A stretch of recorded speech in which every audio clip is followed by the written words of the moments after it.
We are live. We are live. Episode Hey. 66, featuring the anonymous West Gyul, featuring Brittany Dawson. For some reason, when I pronounce that word, I sound like I pronouncing the word totally wrong. So, Anonymous. so I don't even know. I Anonymous. I, I ain't gonna try and pronounce it right. I just would, Well, just go you with know. West Girl. So yeah, but Karen, good evening, good afternoon, good night, Hey, wherever we are in hey. the part of the world that people watching and stuff like that. How you doing? How Hey. you doing today?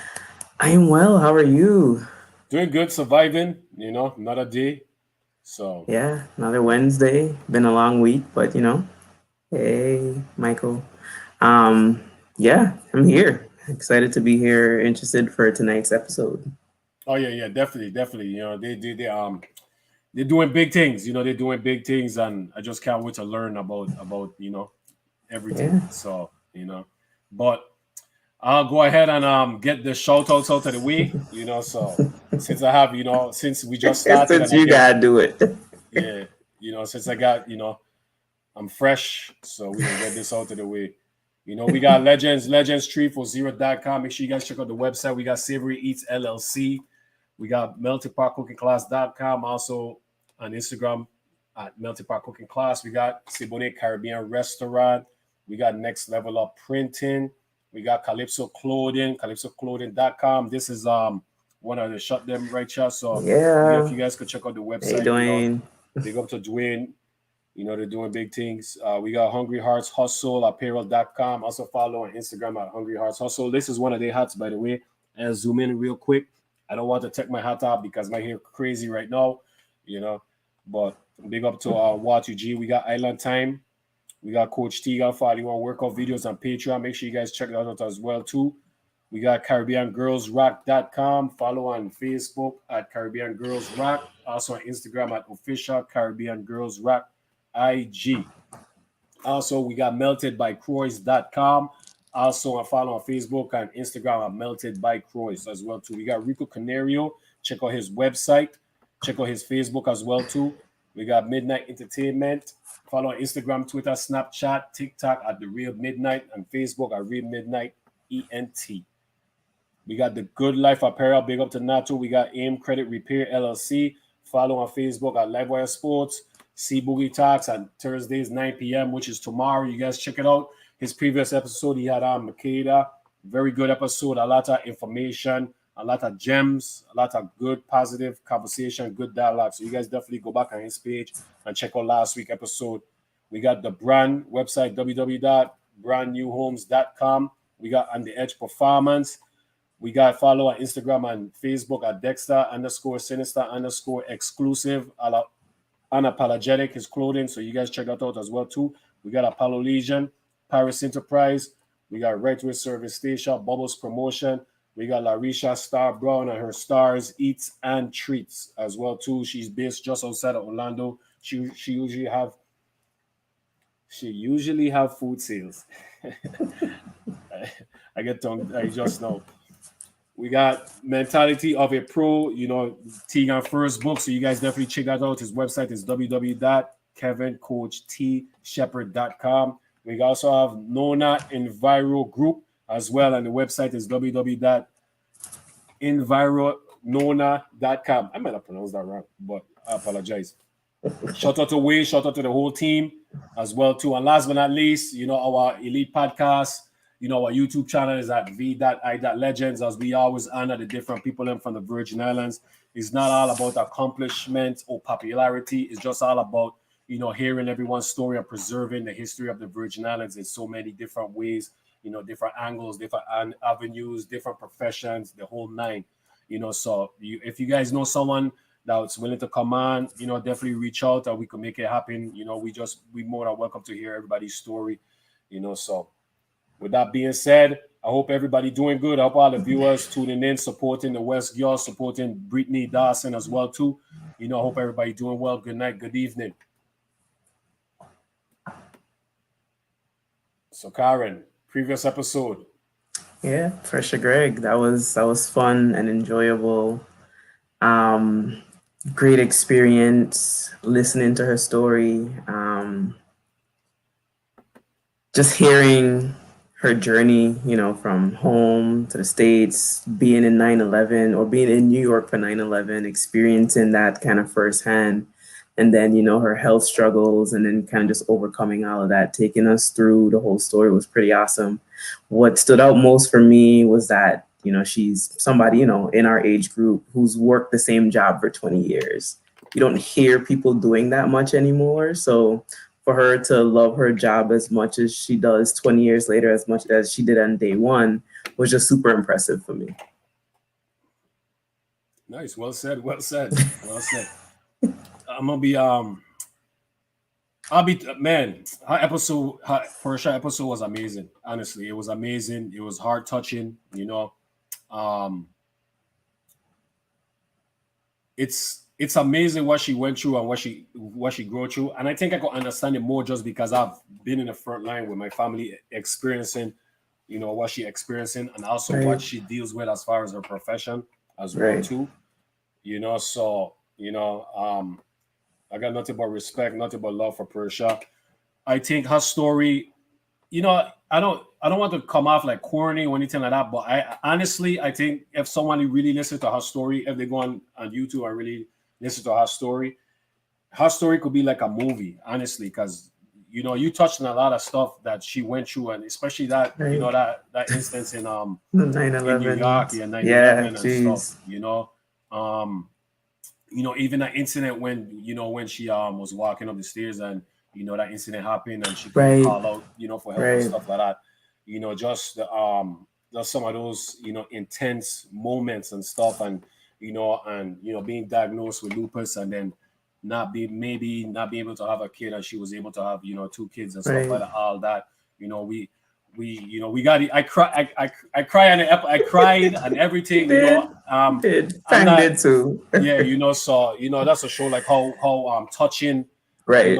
it was, man. And I really do appreciate her for sharing all that stuff with us, man. That was intense, Absolutely. and I think she'll definitely touch a lot of people. I know she touched a lot of people, and I feel like her experiences will probably help people along the way in case if they're having any type of health issues whatsoever, that they could probably look out for lupus as well too.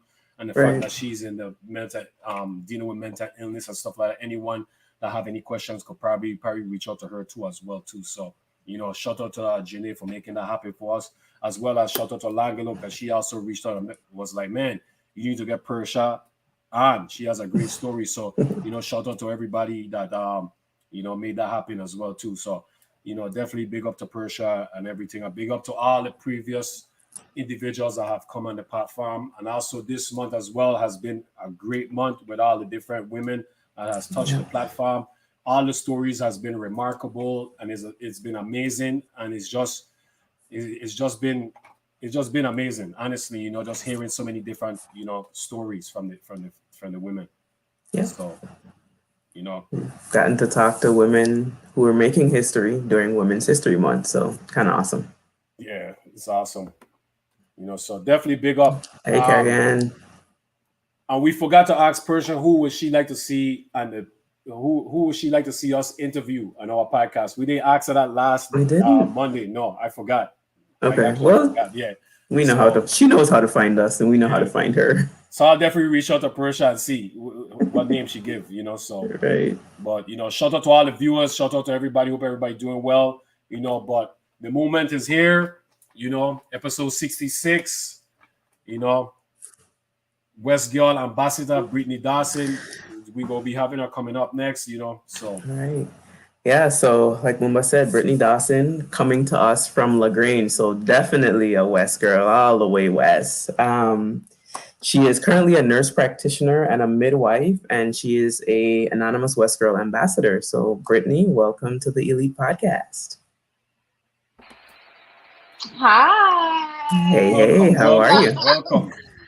um, I'm happy to be here. It's exciting to have these kind of conversations. And honestly, before the invitation, I didn't know the podcast was out here doing what you guys have been doing, which I think is really really cool, highlighting those in our community who are actually making major impacts that we don't necessarily get to see often.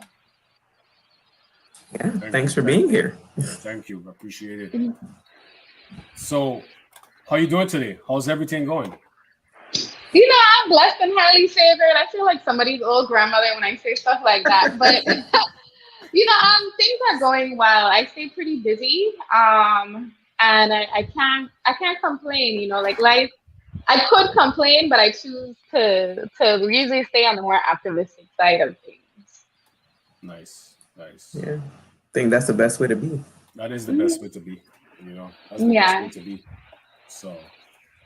So Brittany, tell us about you. Tell us about where you from, where you grew up at. Mhm. So I am from St. Croix. I believe based on my father's side, I would be like fifth generation Virgin Islander. I am born and raised in the West End, from LaGrange to like way out up in the rainforest. For a period of my life, I am a product of our public school system, minus like a brief stint at Good Hope for like a year. But that was short lived, so I don't really count. It don't count. And a proud graduate of Complex who went away for school, spent a few years, a little bit more than a few years, like 12 years away, and I just returned back in May of last year home to St. Croix. You guys said I'm a nurse practitioner by trade. I am a nurse midwife by specialty. So I do women's health across the board. I specialize in vagina and boobs. That's very the graphic part of things. But from women's health from when they're young until they're dying. So I cover the whole spectrum.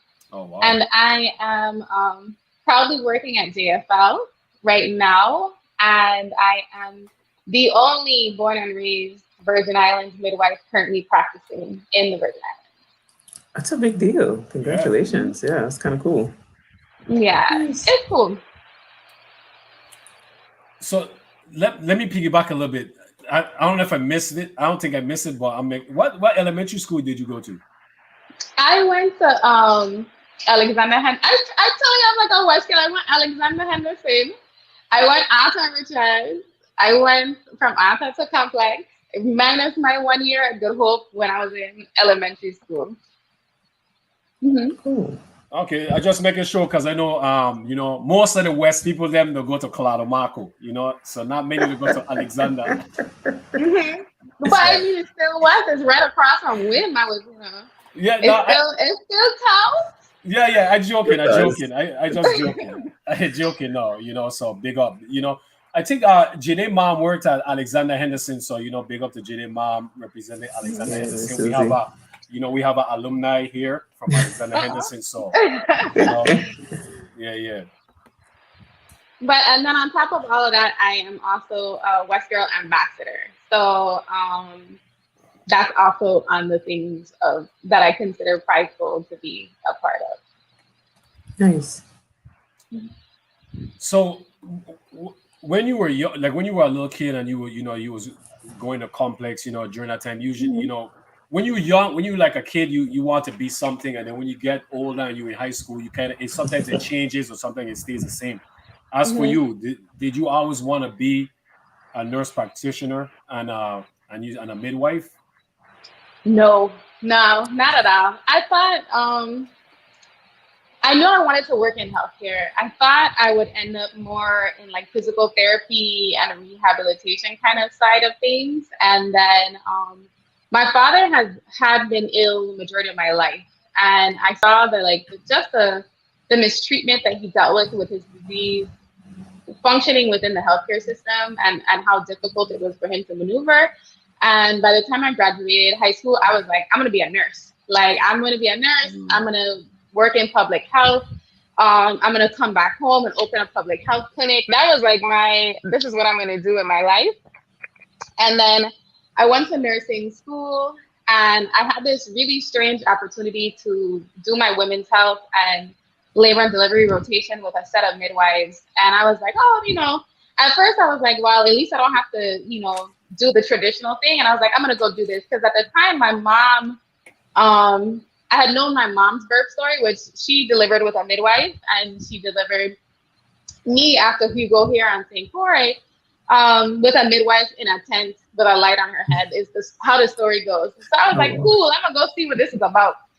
So So at first I was like, man, I don't want to do this rotation anyway, but I'm going to go do that because it's closest to what I've heard. And I thought I was going to hate it. I thought it was going to be like the worst experience because, you know, pregnant women are emotional. They got a lot going on. This baby is at some point going to come shooting out her vagina and things are going to get very stressful. And I was like, I want to do clinic nursing. I want to be a clinic nurse. This is not what I want to do. But I got the opportunity to meet a young woman from St. Thomas while I was going to school in Miami and follow her through her care. And she invited me to her birth. So I was super excited when she went into labor and called and was like, listen, if you're gonna come see this baby, you gotta come now. So I went to her birth. And during the process, it was it's a very emotional transition into life kind of thing. And when the baby actually was born, I cried. And I had never cried in any of like my precepting experiences, ICUs, none of it. And at that moment, I knew I wanted to do this. Like I wanted to be in the room with women during their most vulnerable times. And I knew that, you know, this is what I wanted to do. So I thought, you know what, I'm gonna become a labor nurse. This is perfect. So I jumped into labor nursing. This is a long story, but I promise you it goes somewhere. No, you got all the time. Yeah, tell you it. got all the time. This is your time. So, you know, no rush or anything. Yeah, so I jumped in and I was like, listen, like I want to be a labor nurse. So I pushed really, really hard, you know, showed up, did some wild stuff to get my name into a pile for this nursing fellowship because labor and delivery is a specialty. So I got in, did the specialty, did the training, started working. I was like, man, this is everything I ever wanted to do. And then I kind of got slapped in the face because if you've been reading the articles and kind of pay attention to women's health, you hear that Black women are 5 times more likely to die in birth than white women are. Yep. So I was walking onto a floor as a Black nurse with a predominantly white staff, with a predominantly white physician, taking care of people that look like us. And I was grossly appalled by the difference in treatment that white women were getting and Black women were getting, to the point where I was constantly arguing with physicians out on the floor. Like, no, you can't do that to her. That's not right. Like I felt myself being constantly combative and having to like write people up and report physicians and it felt like I was constantly at odds. And then one day this Black midwife had talked to me. She was like, you always fighting with these people. And you know, you're always fighting with these people, more American accent, and was like, you know, have you ever thought about being a midwife? And I was like, no, you know, at first I was like, that's not something I really want to do. But the longer I stayed in the hospital setting, the more I realized that in order to really make impactful, palpable change, you have to be the person making the calls. So I said, you know what, I'm going back to school. So I went back to school, was really intentional about that process, oriented and precepted with some really amazing Black providers in New York, because I had moved to New York at this point. And really had a really great experience with some really strong nurse practitioners and Black midwives to finish up that part of the process. So it really was a gross like mistreatment and care that motivated me to go back to be a midwife and to be a nurse practitioner. Because when you really look at healthcare, if we don't take care of us, or if we don't at least get ourselves in positions where our voice is what they consider of value, or like gatekeepers consider of value, then we're really not capable of creating the change that's necessary in any system. So before all my teachers, my family and stuff will tell you, before I left home, I always said I was coming home. Like I never said I was staying in the States. So about 2 years into my midwife career kind of thing, I was transitioning from New York. I moved to Atlanta and I was travel nursing a little bit. And I was like, you know what, let me put out some feelers. And I shot out my resume to JFL here in St. Croix. And I also sent out a resume to Schneider in St. Thomas. Schneider never got back to me. And St. Croix, in 3 days of getting my resume, was like, we would love to have you. Like, come home. Like, we want you here.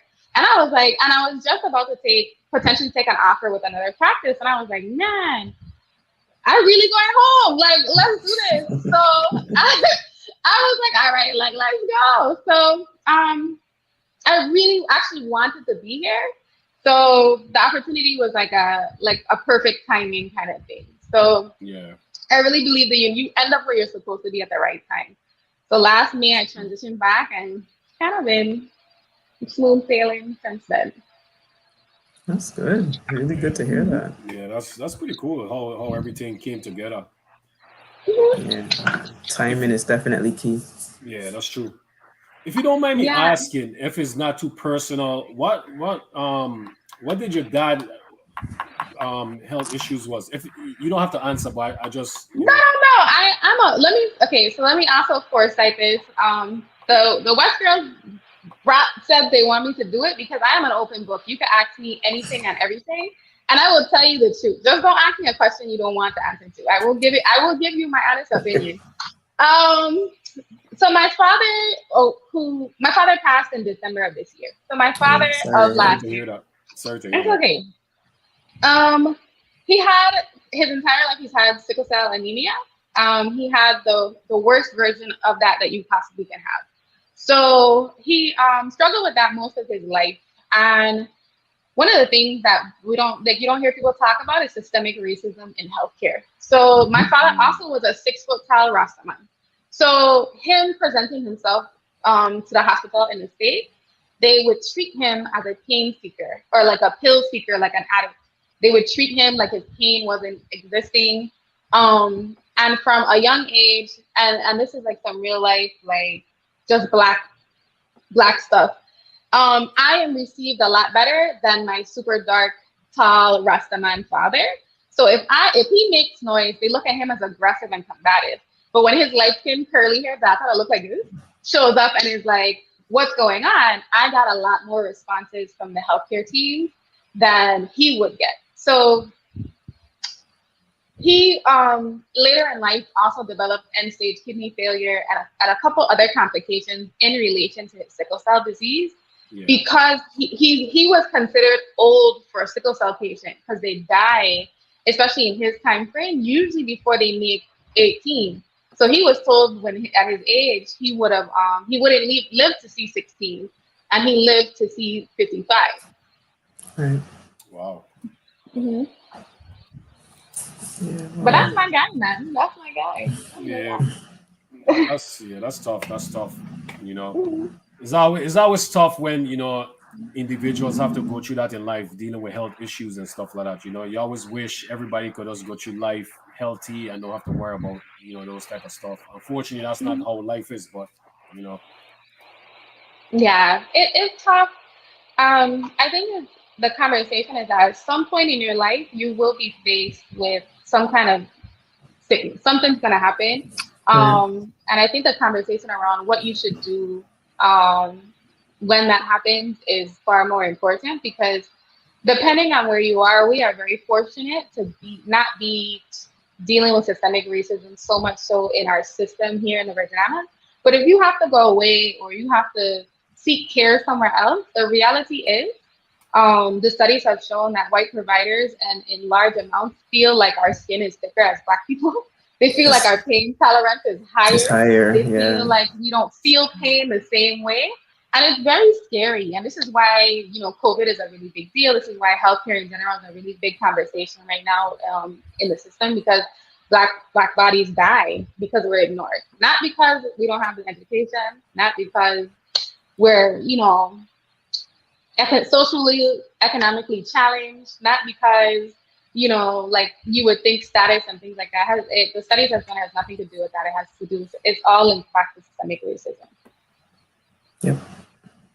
Read several articles on it, and it's just really heartbreaking that people out there think those things and they're providing care. Yeah, it's tough, but it's well, there's certain things that make the Virgin Islands a very unique place. One of those things is our cultural makeup and the fact that we're sitting in a society where um, being a Black person is not fearing for your life. Right. yeah, Nah. that's true. Yeah, that's one of the things that's always benefited me navigating through the states and in white spaces at work. Like I don't Mhm. have that inferiority complex because I came from a place where everybody was Black and everybody looked like me. So I didn't have those, issues growing up. So it's definitely an advantage that we have navigating in white spaces. Yeah, it really is it's an advantage, and it's almost like navigating. So women's health. So we'll talk about my career. So navigating midwifery as a Black woman is very difficult because the population of midwives out of say like 175,000 in America or some crazy number like that, 8% are people of color. And when I say people Wow. of color, I Wow. mean That like means any everybody. color. That means everybody. And Jeez. then when you do the numbers, 5% of those people are Black. Wow. So it's so bad that in some states there's only one of us. And you get become so ostracized away that there are now like groups formed around like there's something called like there's the Council of Grand Midwives, which are like our elder midwives that are like 60s and been in midwifery for 30 something years. And there's a lot of what they call gatekeeping in healthcare, where all these universities and schools that do the applications that admit these advanced degrees are, 85% staffed by of white people. One or two universities have directors that are Black, and there's hundreds of them. So it's sad. It really is sad. That's that's crazy and sad at the same time. Yeah. You touched on COVID. How has COVID impacted your profession? Um, I think COVID is really sad for pregnant women because it's isolating. So pregnancy is a communal experience. Your family's involved, your friends are involved. You want to have these celebrations and these communal experiences, and birth is communal as well. So people want their support system with them. And it's really lonely when all you can have is one person, and that one person is expected to stay with you through this entire labor process. And labor is either really quick or really, really long. Like you don't know what is going to happen. It could be 24 to 48 hours. It could be 4 days later. So when you're limiting them to that kind of experience, you almost increase the risk for complications because stress, anxiety, all these things that exist play into our overall health. So sometimes we're seeing more women with complications. We're seeing more women. This is just across the nation. You're seeing more women coming in with like preterm birth and things like that. COVID can affect the babies. They can affect the moms. They get very sick very, very fast, a lot faster than regular people. An example of that is when a pregnant woman gets the flu, they tend to be hospitalized because of it, because the flu becomes so amplified because of the pregnancy that some of them end up in like ICU. They're seeing the same thing with the Jeez. COVID patient. Wow. So with flu, when moms get the flu, we tell them come into the hospital immediately because we need to watch you, give you medication, hydrate you to kind of make sure we stabilize you. And when pregnant women get COVID, it's we don't know what's gonna happen. You could have clotting issues, you're gonna have breathing issues, or you could be no symptoms at all. So it's really told in a thin line of like, what do we do? We've had I was in Atlanta when COVID hit. So I came from a facility that had an entire, OB COVID wing for all of our pregnant people that had COVID and were having complications. And then coming home, I wasn't seeing numbers like that, but it doesn't mean we haven't seen them. So it's healthcare it's stressful because personally I've lost two family members to COVID. They weren't here. 3 family members actually, because I lost my grandfather, my aunt, and one of my cousins, all in the span of like a year. And then I lost my father in December. So, like the health and that kind of idea is difficult. COVID is real. And I think that we've been blessed in our community to not have it be as bad as in other areas, but it's still, majorly affecting our healthcare system here. Sorry to hear about your family members Yeah, passing away. Definitely respects, definitely. condolences. Thank you. I mean, life comes to an end at some point. So let's just hope that when we get there, we've used as much of the moment as we can. So Very true. Absolutely. Yeah. No, I don't even know how to say this. let me. So now, when it's time for the lady to give birth, how is the process like? Because you guys be in water and stuff like that, right? Sometimes at Sometimes. JFL, yeah, at JFL, they don't offer water births yet because I'm working on that. Give me some time. Nice. They don't offer water births, and it's not because necessarily that they don't want to. It's because the facility cannot manage the what's required for that. They don't have the big tubs and stuff. The hope is when we transfer into the modulars, I have to check the piping system to see if it will support the portable tub and the floor because a lot of water weighs a lot. So I don't want to drop a hole through the floor. And then but the hope is when we transition from JFL and we build the new facility that we build a top of the art labor and delivery floor. So the goal is to have these huge tubs and have these big spaces to really promote natural holistic birthing and give people like the full spectrum of what they can offer. Because JSL was built a long time ago when birth was much more medicated than it is right now. And now healthcare is transitioning back to a place where pregnancy and labor is looked at as a natural process. And a lot of women here in the community deliver that way. 95% of the women don't get epidurals. Which is completely different than the States. Whereas I came from an environment where 95% of those women were getting epidurals. And they don't want them. It's not even like, oh, I want this. No, they're kind of like, I'm good. It speaks to like the resilience of our people because I have seen some amazingly strong women and they're like, oh no, I don't want nothing. I'm fine. And I'm over here like, you sure? Because I could help. But I just the water birthing. I take a really natural approach to things. So I'm not going to be all up in your space. But every provider and every midwife has a different style.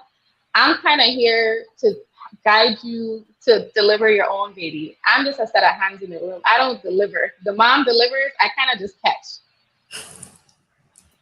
So good way to look at it. Yeah. If sometimes the dads are in the room, I'll guide them to catch because if your family and your hands should be the first thing to touch your child. Like I didn't do all this work. I'm just kind of here making sure nothing goes wrong. So if the dads want to or their partners want to, because not everybody's partner is a dad, I'm more than happy to help and let them. A lot of dads are like, nah, but honestly, it's a really cool process. Karen, you had a question? Go ahead. What's the benefits of water birth? Because a couple of years ago I read up on it, and it you was have a baby? Me? Yeah. No. Mm-hmm. No, not no more. I'm too old now, man. Baby expensive these days, so they're expensive. It's just it's interesting, I just like to get information, no matter what the topic is, etc. So water births are really okay. So I want you to think of like water as like gravitational opposites. So the earth pushes you down, right? So yeah. I want you to. So I'm gonna put this in like mansplaining. So if you break your leg, right? Yeah. And you have to decide on two things: if you go walk on that leg or you go float around. Your choice would be I go float around. Like you're gonna be like, no, this leg gonna float and I don't have to touch the thing. So labor contractions at the top of their pain, at the max, is like breaking, like almost what they found is like almost breaking every bone in your body, right? Yeah. So if you have to, you look so stressed out, no. If you have to break something, I would prefer that feeling to happen in an environment that allows you to completely relax and reduce the weight that you're bearing onto yourself. That's what water does. It allows your body to relax and it allows you to not have to carry the weight of not only your belly and your pregnancy, but your body itself. So if you're coming into the, at 200 and something pounds, plus you're having these contractions and expecting your body to hold yourself up, it's really hard to relax. So water is a natural reducer for pain. All of our elders go swimming at the beach to, help their joints and stuff like that. It's the same idea. So what they found is that it takes something that might be at like a 10 and brings it down to like a 7. So that little shift in pain, like perception is incredible for somebody who might exist in that for hours. So, and I don't want to scare people when it comes to contractions either, because contractions, the beautiful thing about them is they're waves. They build up, and that max breaking bone kind of place only gonna last like 5 seconds. So the idea is that if I can reduce this moment, that's only going to be 5 seconds from a 10 to a 7, we in there. Like it's a whole nother ball game. So a lot of women love labor in the water.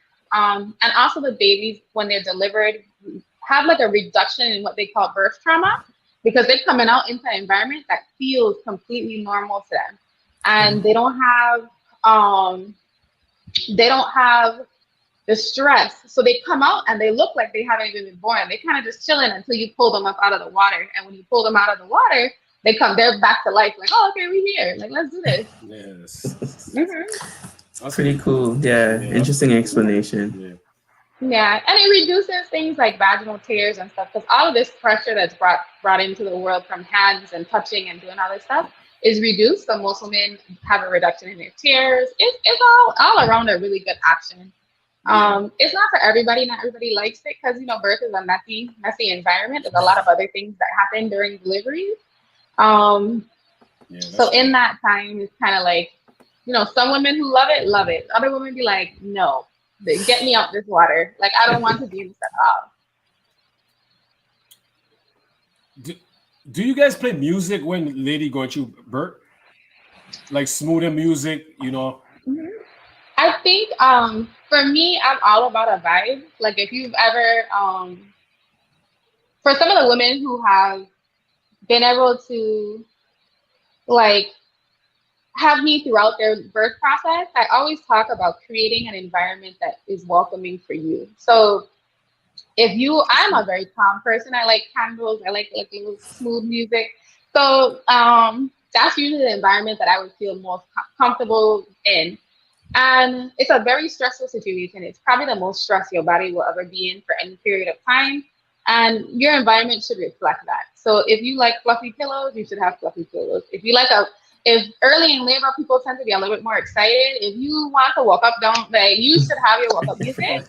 You should have whatever. I tell people you should have two things. You should have a playlist that gets you hype and a playlist that brings you down. Like you need both of those for labor. So I love music.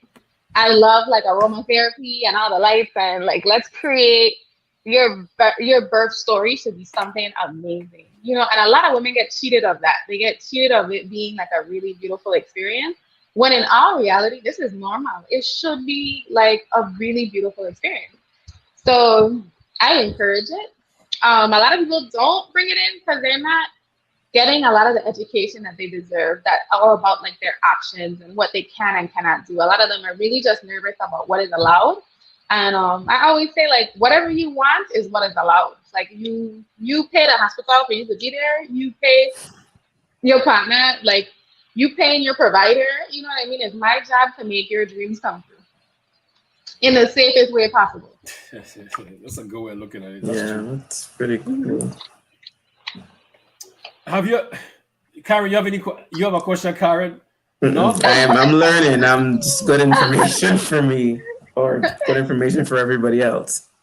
Have you ever been in a with childbirth? Have you ever been in a serious situation where a life was at hand, as far as a woman giving birth and something happened? Because you have read, I have read stories and I've seen it where women pass away due to childbirth, and then you kind of touched on it earlier as far as how African Americans get treated in the healthcare system, even during pregnancy and childbirth and stuff like that. So with you saying that earlier, so many females' lives could have probably get saved if they was treated a lot more better, due to the color of their skin. So have you ever experienced any type of life-threatening situation?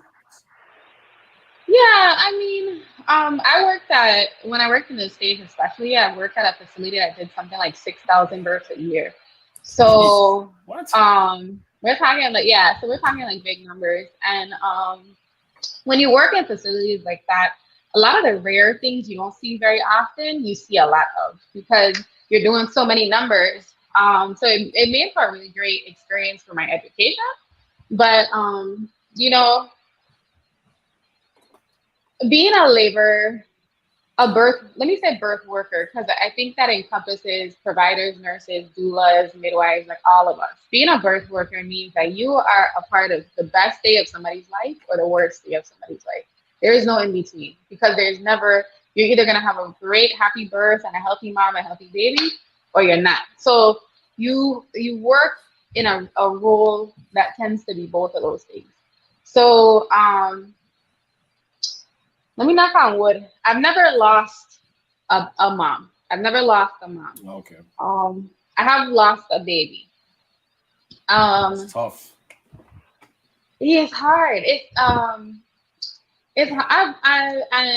as a provider, actually person making the calls, I've only lost one baby, and it was a very, very premature baby, and there wasn't anything I could have done to change that. As a nurse, I've almost lost a mom and I've almost lost a baby. And it was divine intervention that this mother walked out of the hospital like 3 weeks later. And she was literally, it was the perfect storm. It was like if something was going to pop off, it was like the perfect moment for it to happen, because I do feel like if a different situation was going on and it happened, she would have died. Like I could have knocked on it. So she was the closest. She was in the closest labor room to the ORs. So our doors to ORs were like right here. Like you can't see me, but they're here. And her room was like right here. And then she broke her water while anesthesiology was in the room. And she went into something called amniotic embolism, which is where the amniotic fluid from the baby's thing gets into the mother's bloodstream. Now, God designed our bodies to treat it like a disease. So when it hits your bloodstream, every cell in your body says foreign object and shuts down. Ask me why? I don't know. It don't do nothing else but shut down.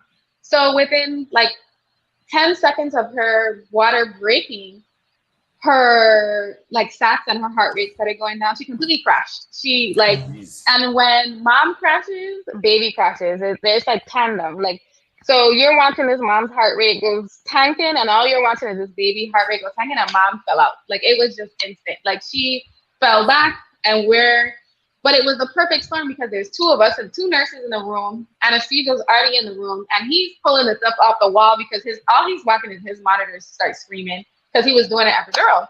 Yeah. But it was the most perfect timing because he just did her spinal tap. So she was already numb. So he's good to go. His epidural's in and running.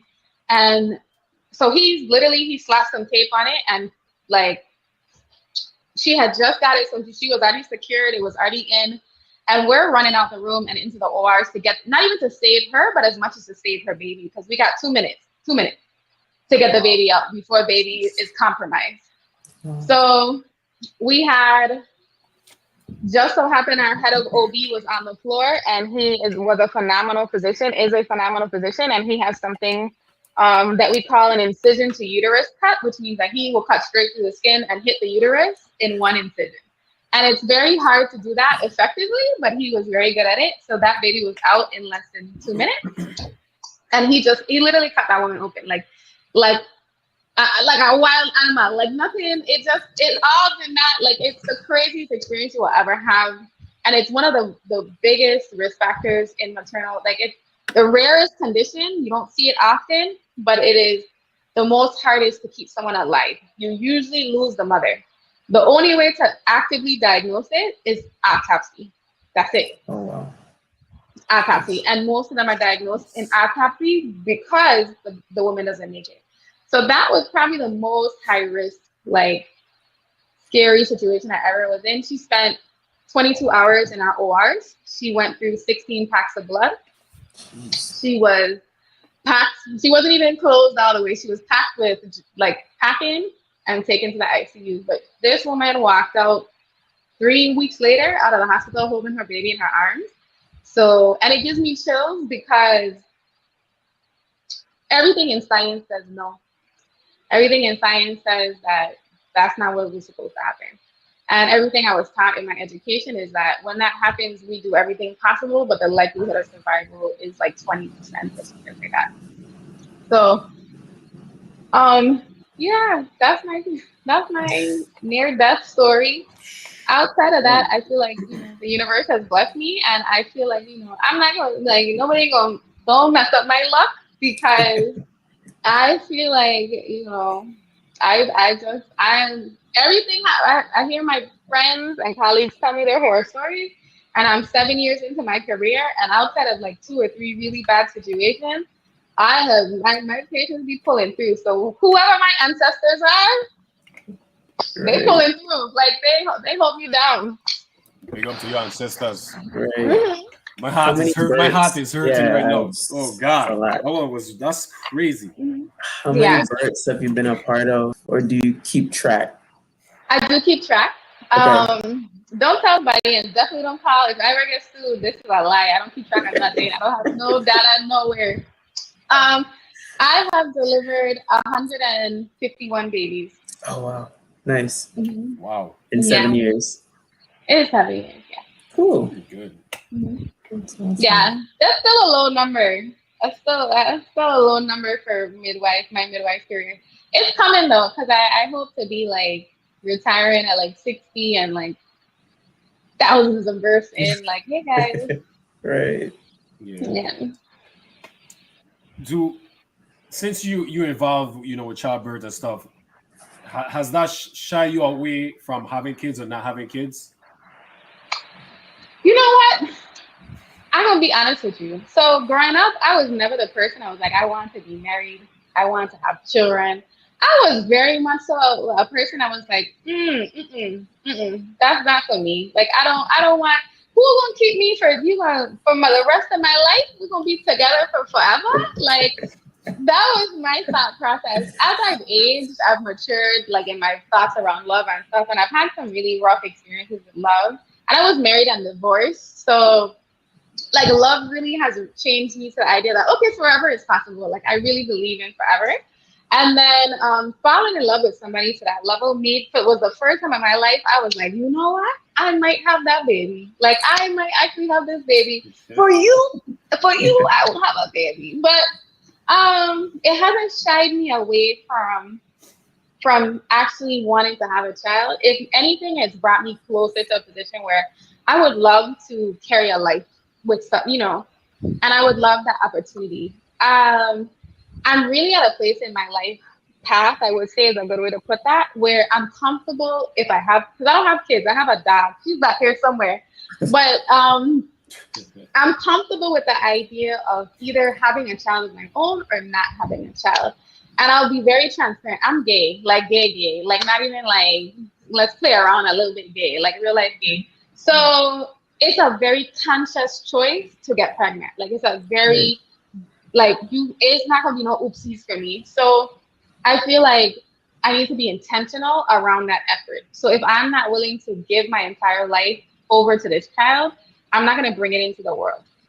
There are too many children that could use me. You know what I mean? And if the opportunity in the next couple of years, because I'm still pretty young, presents itself, then I will, happily have a baby. And you can see my traditional madras pregnancy photo shoot hit the internet. And I got it planned out in my head. But if it doesn't happen as well, then I would have had the honor of delivering so many kids in our community. So it's one or the other. And I have very spoiled nieces and nephews, and my dog Gana dress out now. Okay, so she lives her best life. I like it. But no, I respect the maturity in being intentional and making that decision, because everybody doesn't approach it the same way. And we see how that turns out from time to time. So much respect for being that intentional about it. Yeah, I think it's easier for me to say that than from other people, because like I said, like my relationship doesn't allow for the oopsie I'm pregnant kind of stuff. So you know, who knows? I might have already had a baby by, you know, me and some homeboy was rocking it. So, it's a lot easier in the lesbian world than it is other places. So you're the first guest we have had that openly said that they're gay. Mm-hmm. When did you transition being gay? Like when did it, you know, did something happen, or was it always in you when you was a kid, or Uh-huh. was it just bad experience from guys? Like what, how did it transition to that? Let me preface this with saying, don't ask no other gay person that, please. It is not, first of all, majority of gay people is not an experience because I preface this with this. If you had to choose one of the most difficult lives to exist in within society, would you make that choice willingly? And the process for that is no. And I really say that because gay men in our society deal with a lot more drama and a lot more physical threats to their life than gay women do. And Yeah. then I'm also a feminine presenting lesbian woman. So unless I open up my mouth and tell you I'm gay, you would never assume so. So I live life in a very peaceful environment. And I talk about intentional. So I'm intentional about the things that I share about my life because I want other people who look like me or people who grow up in our community who are young, who are gay and having that difficult transition to see someone else in a position of authority or a position that says, listen, look at me, I come home, I'm still living my life, like, you know, I'm very open. It's a very intentional process for me. Coming out. I could say, okay, so I knew I liked women at a very young age, but we're taught that that's not okay. Okay. So my first crush, me who count on names because the island is very small. My first crush was my brother's first crush, but she liked my brother. So to be around her, I needed to like somebody in that same group. So I thought she was the most beautiful thing in all the world, and I didn't understand why she was so enthralled with my brother. So because I was so young, it didn't really make sense. And then I got older, and I realized that like it wasn't like I was my grandfather is an Episcopalian pastor, like my grandmother is a preacher's wife, and you know, I come from really entrenched roots in the church and Catholic church. So I was taught at every turn that this is not okay. And then growing up in St. Croix, you know, you see how the gay boys get treated, even if they don't come, they could say they're not gay, but honestly, they people treat them really bad. So I was like, no. Like I can't be gay. I don't like girls. So I dated boys mostly in high school. Like, I don't know, not really, because I didn't really date like that. I kind of would talk to boys or whatever in high school, and I experimented with my sexuality coming into college. And I finally got to a place in college when I was just tired. Like I was just tired of like lying to my friends and you know, real closeted, like, but I was still like I had a boyfriend, but I still had like a side thing. I was a girl, like it was just really complicated, and I felt like I just felt like I wasn't being true to myself, and I finally got to a place where like I just really stopped caring about what society thought, and it was doing a lot of emotional damage, like almost holding back my ability to love at full capacity and different things like that. And then when I finally kind of let go of the perpetrated lie, I was able to come into myself fully. And I was young, I was still young considerably. I was about 20, 21, 20, heading into 22. And I kind of fell out the closet with my family unintentionally. And it's kind of been a free for all ever since. Like I kind of just showed up and was like, this is what it is. Take me or leave me, because at this point I can't handle the lying and the games and the perpetration. How did the family receive it?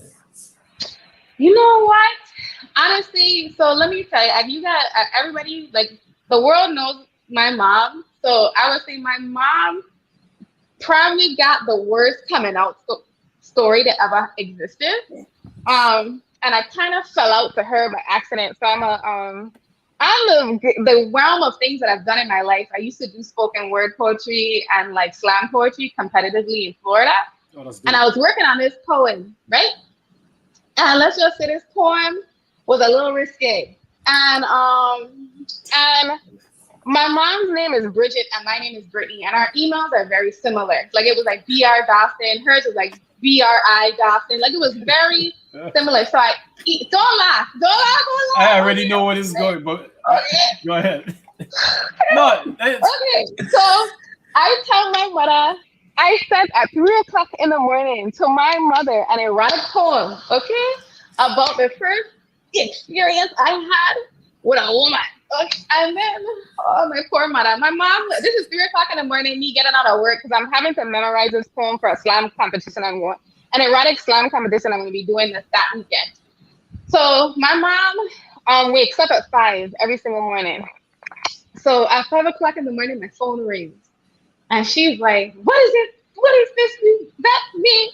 Like, she's like distraught. She's so confused. And I'm just like, oh, what are you talking about? I didn't send you anything. She's like, so my full name is Brittany Grace Victoria. So she goes, Brittany Grace Victoria Dawson. Let me go check her email. So I go on the email and I just died. Like I just died. I was like, geez, Fred.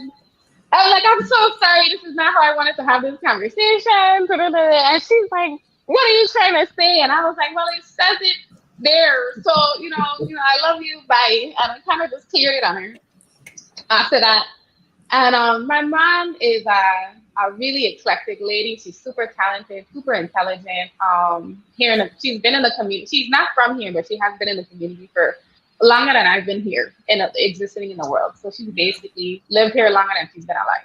So she was, you struggle with the ideas of who your child is supposed to be and who they become. But at the end of it all, she's got my back. Like she don't care. And then my father was who I was afraid to tell. Like this big 6 foot. My father is really skinny. He don't look skinny with his clothes on, but he's a 6 foot tall Rasta man with dreads down to his his knees. Talking about bun Bobby Landis and like he was. Right. So he's a real So I remember showing up to his house because my mom. At this point, my mom done found out, and I'm like, I gotta tell my dad. Like nobody else can tell my father because that was my guy. That was my best friend. So I run to the house. And I'm like, I gotta talk to you. And if you're a daddy's girl, if you know who you're really, really close to, of course, by the time I get to I got to talk to you, I'm in tears, crying, shambles, just so I'm like, I come out, I tell him like, I like women, and he's just looking at me, and he looks so confused, and he's like, why are you crying? And I'm like, I just don't want you to not love me, and I don't want you to disown me. And I'm like, he's looking like bamboozled. He's like, what's wrong? He calls me baby girl. So he's like, what's wrong, baby girl? Like, stop it. Like, stop all of this. Stop all of this. And I'm like, and he was like, so at this point I'm snotty and I'm like drying my eyes. I'm waiting to hear what he's going to tell me. And he looks at me and he's like, has anybody else ever asked you who to love? And I was like, no. And he was like, don't ever ask for permission to love anyone. He was like, I will love you for the rest of your life. And he was like, there's nothing you could do to ever make me not love you.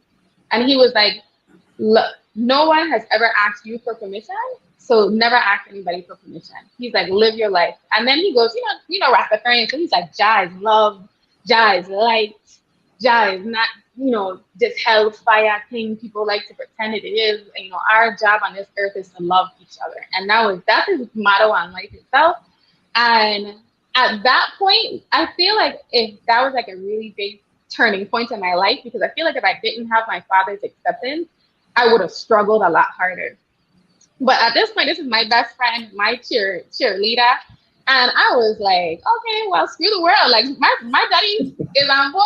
Like This is it. And I was really blessed to have that experience, because a lot of people, especially people from our community, don't have that from their family. And then my grandmother and grandfather really they really jumped on, like, you would think that the Catholic Episcopalian preacher wife was gonna be like, no, my grandmother was the exact opposite. When I got married, my grandmother, like all my family was there. My grandmother has been nothing but a support system. My grandfather was the same thing. And it kind of was just the constant message of like, if God is love and we're put on this earth to love and not judge people, who am I to judge you? And my job is simply to love you and support you in whatever your life is. And she's like, you're not doing harm to anyone. She was like, you ain't out here trying to force nobody to be gay. She's like, you're just out here living your life. And she's like, you know, just be true to yourself and be happy, because the life is short. Like, you're gonna wake up in 20 years and you're gonna be like, where the time has gone? You know what I mean? That's true. So she was like, just live and be happy. And that was it. So I kind of was just, you know, winging it. That's good, yeah. Like you said, most people don't have that experience telling their families, so that was pretty cool that you were kind of surrounded by love to, you know, be a true self. So that's awesome. Yeah, I think I spent so long being afraid of it that when it came out, it was like, oh, this is so nice. Right. But, you know, I also worked at I volunteered at some place in New York City called the Covenant House, which is in a lot of major cities around the nation. And almost 50% of the homeless youth population there are LGBTQ because their families have put them out of their home. So, you know, it's not real life fear. You know what I mean? Right. And, you know, the level of undercover men in our community is very high. And the level of undercover women in our community is very high because, you know, like homosexuality is still a taboo subject here. You know, it is. And it's an uncomfortable subject for a lot of people. Yeah, that's true. That's true. That was deep what your dad told you, though. That's true. That is deep. So he was a wise man. Okay, if he was here, he'd be like, that's right. It's good to surround yourself with wise people. You know? Oh yeah. Mm-hmm. So did you play any sports growing up? You know what? Let me flex a little bit. So I played basketball. No, I played basketball in high school and like middle school, but basketball really wasn't my sport. I honestly did basketball. My best friend is at the time was DJ Henderson. So DJ was like my best friend. And she made me play basketball because I made her play volleyball. So I played volleyball in middle school and at educational complex, and I was really good. So coming into 9th grade year, I traveled with the varsity team when they traveled to play with them because I couldn't play with them and be the captain of the JV team in my 9th grade year into intramural sports. So when that team traveled, I traveled with them, and then moving from my 10th grade year to the remainder of my volleyball career at Complex, I was captain of the volleyball team. And I also was, for a period of time, I did try out for junior nationals, but the year that I was supposed to play junior nationals, based on the thing, we didn't have a actual fully functioning team. So I didn't end up playing that year. But volleyball is my sport of my heart, and basketball was my follow-up sport. It was easy. But I never really applied myself to basketball. But volleyball, I did apply myself to it. Cool. And where'd you go to college? I went to college in Miami. So my schooling is not the traditional schooling. So I started off at I wanted to go UVI, and my family wasn't having it. So they just really wasn't having it. So I went to community college in Miami by my dad for my first 2 years.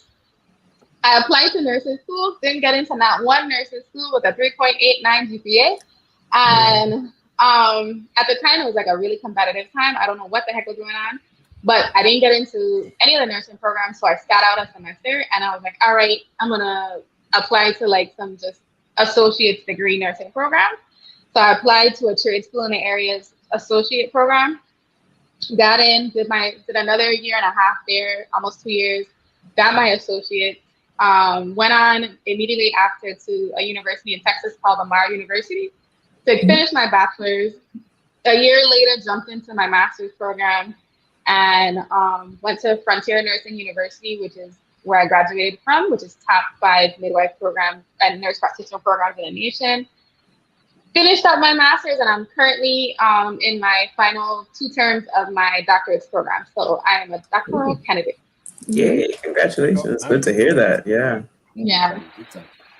Yeah. So it's interesting. Nice. Soon to be doctor. Soon to be doctor. You gotta say it with an accent, doctor. That you gotta say with an accent because I feel like I am earning this. Okay, I'm earning it. I will be the first person in my family to hold a bachelor's degree, and the second Nice. person to hold a master's. So Nice. mhm. So Definitely, congrats. yeah, Yeah, I'm So, excited. Dr. Dawson, right? there we go.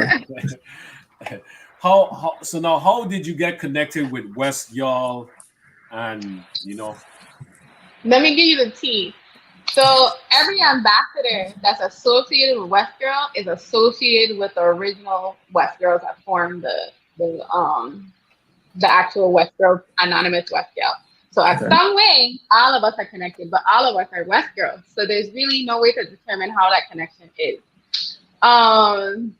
So I got associated with them because when they first formed, came to the idea of having it, they wanted to bring out those in the community or like people in the community, especially women, strong women in the community that were doing something that would represent a small portion of each of them. So we're all kind of like a pull off of their personalities is a better example. And how And did the we're all in whole different oh niches. yeah, how did the whole program Facebook page, how did the idea come about? Okay, so there was like they found like a lack in actual education around our culture and our community, that there was like this gap in that, and there was like a generational lack of knowledge around history and culture, and they wanted to bridge that gap between the past and the present. So in doing so, West Girl was born. Nice. It's pretty cool. what year? What year was it created? What year was West Y'all born? The idea was born in like 2018.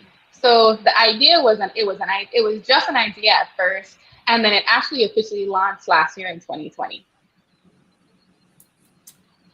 How did the name came about? Ooh. So I think so it's really simple. So I'm a West Girl, right? So all of us are West Girls, including the original founders, right? So they just were really proud of where we're from, and shining light on a town that's kind of been forgotten. So Frederickstead is like the forgotten nation of St. Croix. So That's true. it was kind of like the idea to bring back culture and bring back life into Frederickstead, and that's where it kind of found itself from.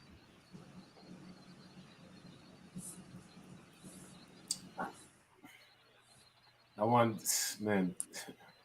I think I answered the other question too. What's the other question? What was the inspiration and motivation to create the brand? But you pretty much Yeah. answered Yeah, that. Yeah. that's basically the inspiration. It kind of came Yeah. from like stemmed from that area, and it's actually like I would say like um when finding a lack of culture, like awareness and education, they also wanted to really shine a light on like individuals within our community that are forgotten about. So like they've done pieces on like Miss Dorsch, and they've done pieces on like really historical people that are holding really ground that haven't really been recognized. Including like our fire burn. There's so many people that didn't know there was 4 queens actually of the fire burn, because we're taught so many times the three that they forget about the 4th one. And then recently they shined some light on what we consider a 5th one, which is the one in Saint Thomas. So that led the rebellion there. So it's kind of like really closing a gap in finding cultural pride. Our community, is gifted, and we don't see it until you don't live here, with the idea that we have this heritage and we are so aware of, and it's so palpable that when you go to America, a lot of Black Americans lack culture and heritage. They don't know anything about their roots. They don't know where they come from, Mhm. and it's scary, like the level of ignorance that exists. Yes, Ulrika West Massive. How the idea came about with the different historical symbols? I think primarily because in order to really appreciate our present, we have to appreciate our past.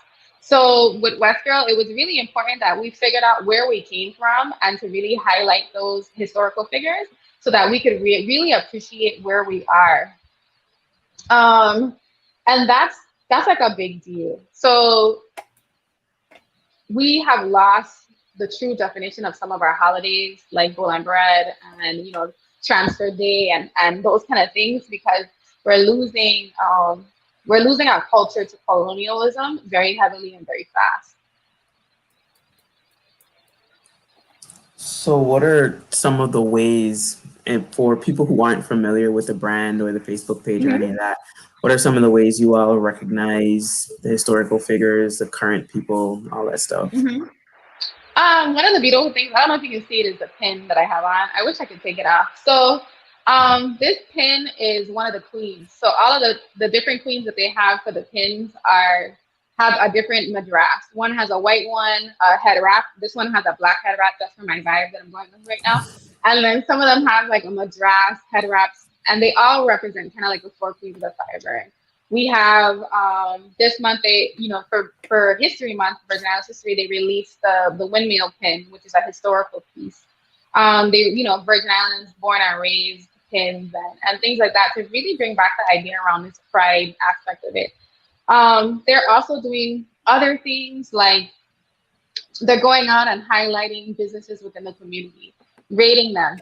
They're highlighting other business owners and promoting their brand, and it's all local Virgin Islanders and local to the community so that you see them. They picked us. They handpicked ambassadors who are doing really big things to let them know, like, look who's here. Look at these women who are strong and really pushing through messages and empowerment.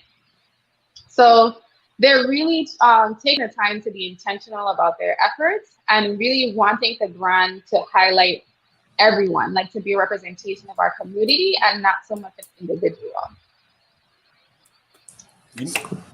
You know what's interesting? That what you guys doing and what we're doing is almost similar in a type of way. When are you guys gonna create the West Girl podcast? You know what? Okay. Let me tell you. So there are some amazing ambassadors, and I'm sure something will come up at some point. I do know that they're getting into the idea of doing like more in-depth reviews and actually posting articles about situations and like more like also getting into like the political ring and things like that, of really holding politicians and the government accountable and really taking on a lot, like potentially taking on these heavier roles. And I think that's kind of been more the focus. I don't necessarily know if there'll be I don't really know if there'll be like a West Girl podcast or, like you might see one of the ambassadors pop up on some stuff like this or things like that. And I think there's a lot of amazing podcasts out here in the community already. I feel like they just, they need to amplify. We're using the platform to amplify other people's voices in areas that they specialize in. That's dope. Mm-hmm. That just came to my mind, so I asked to be honest with you. I like trying out ideas. They might text me and be like, "Nah, Brittany, we got this X, Y, and Z coming out," because they might jump on and correct me. But from my knowledge with the brand, it's not necessarily moving into the podcast. Okay, that's pretty cool. Yeah, it's a great experience. Yeah, are there any plans to do any events or in-person things when the world opens up again?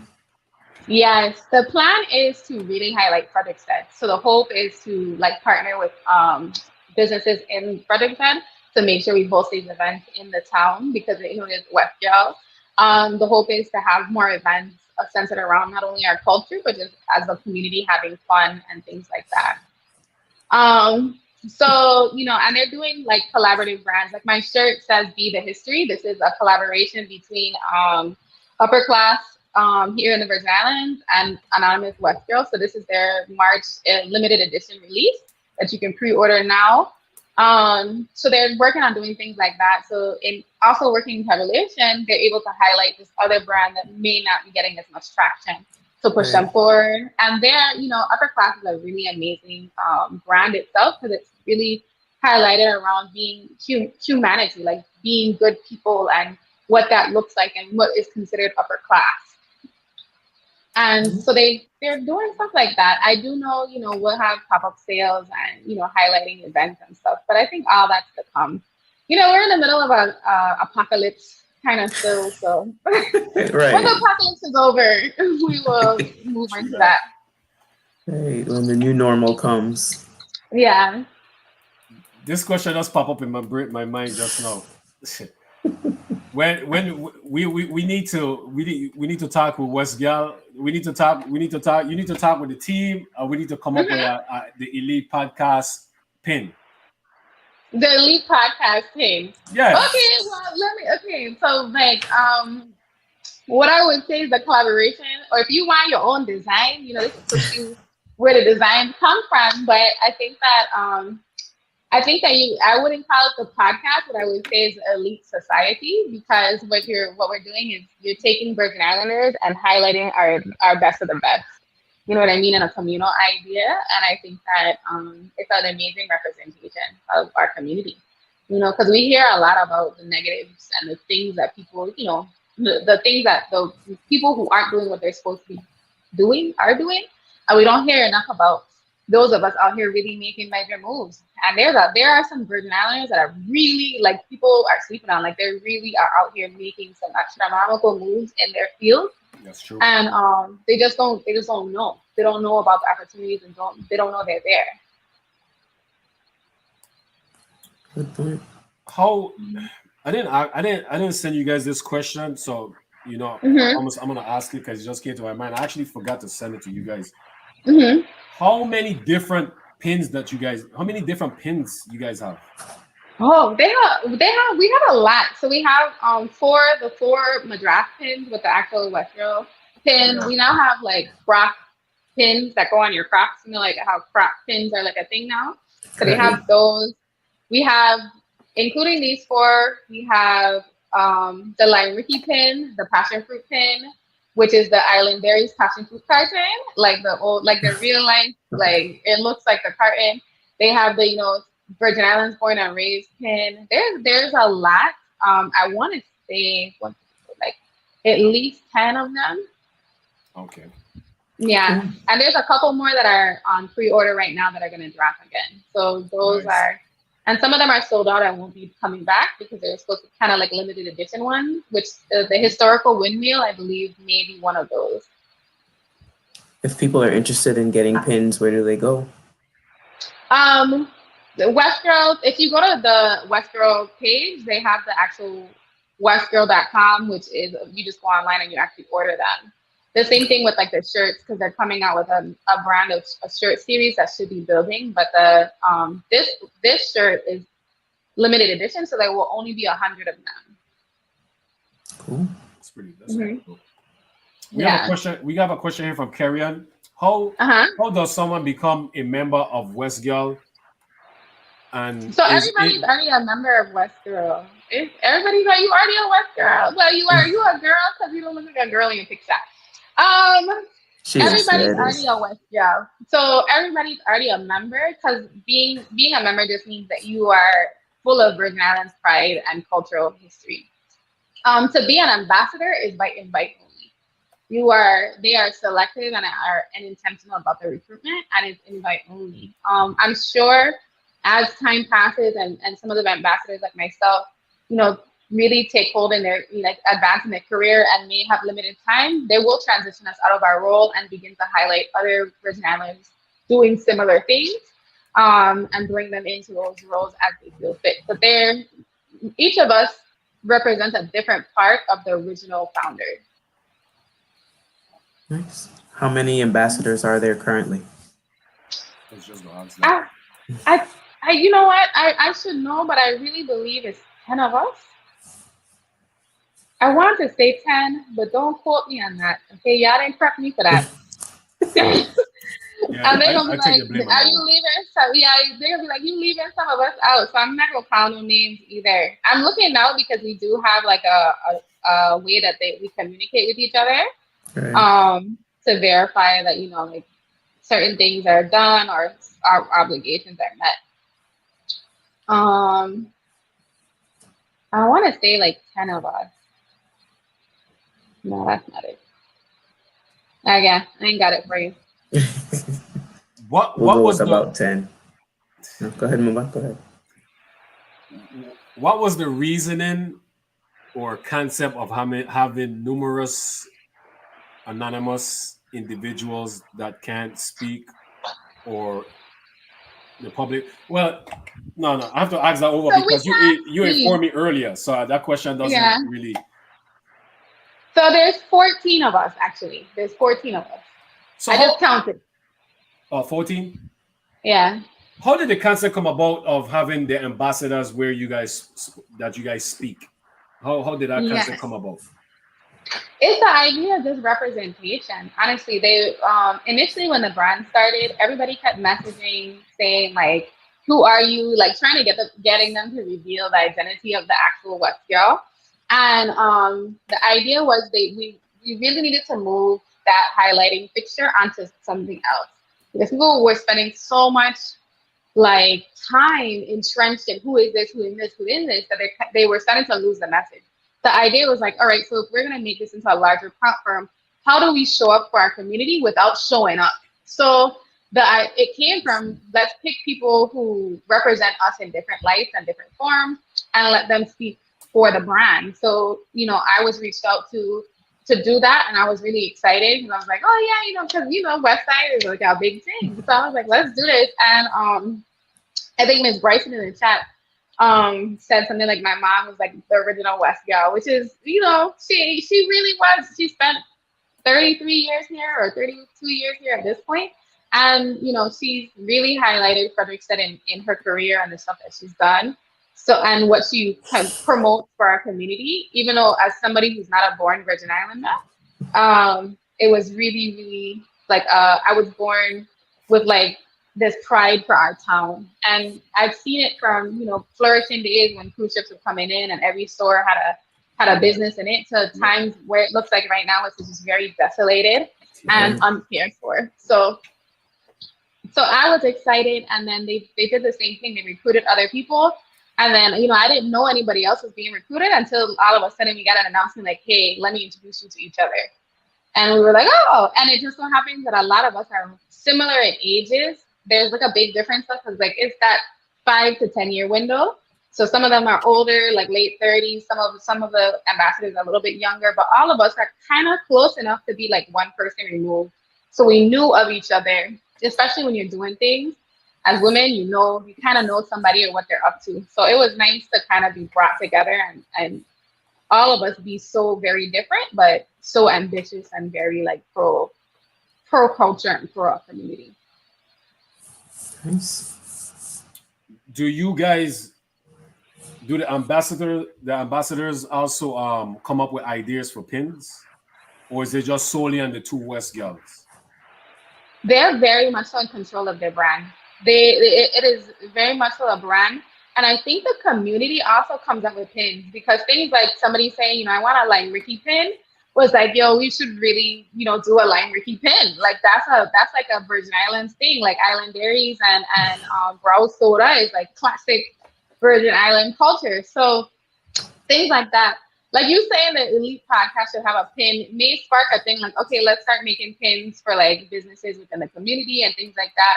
So, it might come to fruition because they do take suggestions, but it's not necessarily like it needs to fit within the brand. Like it needs to fit within the goal around culture and that awareness of our community and the power that it holds. Makes sense. I'm off to. You like I need that pin. I go contact West girl. I go contact West girl. We're gonna make this happen. Yeah. They might do something special for you. Little sweet talk might go a long way.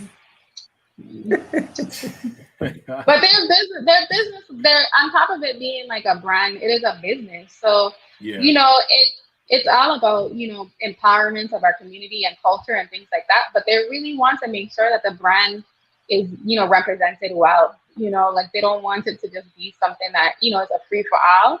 So all their pins, all their shirts and things like that have all been, very inclusive. I think a lot of people, when they heard West Girl, felt like it was just for West Girl.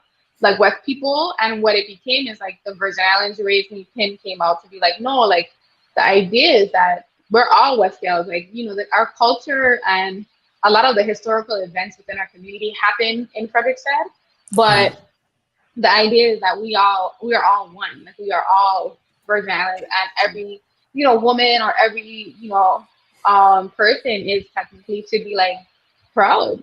I mean, I got West Gal stick on my car, so like it's really proud. And they have decals, and they have the Virgin. I believe they're coming out with the Virgin Islands Disney decals as well for your cars, because you know it's kind of branching out that, you know, our culture is all of ours.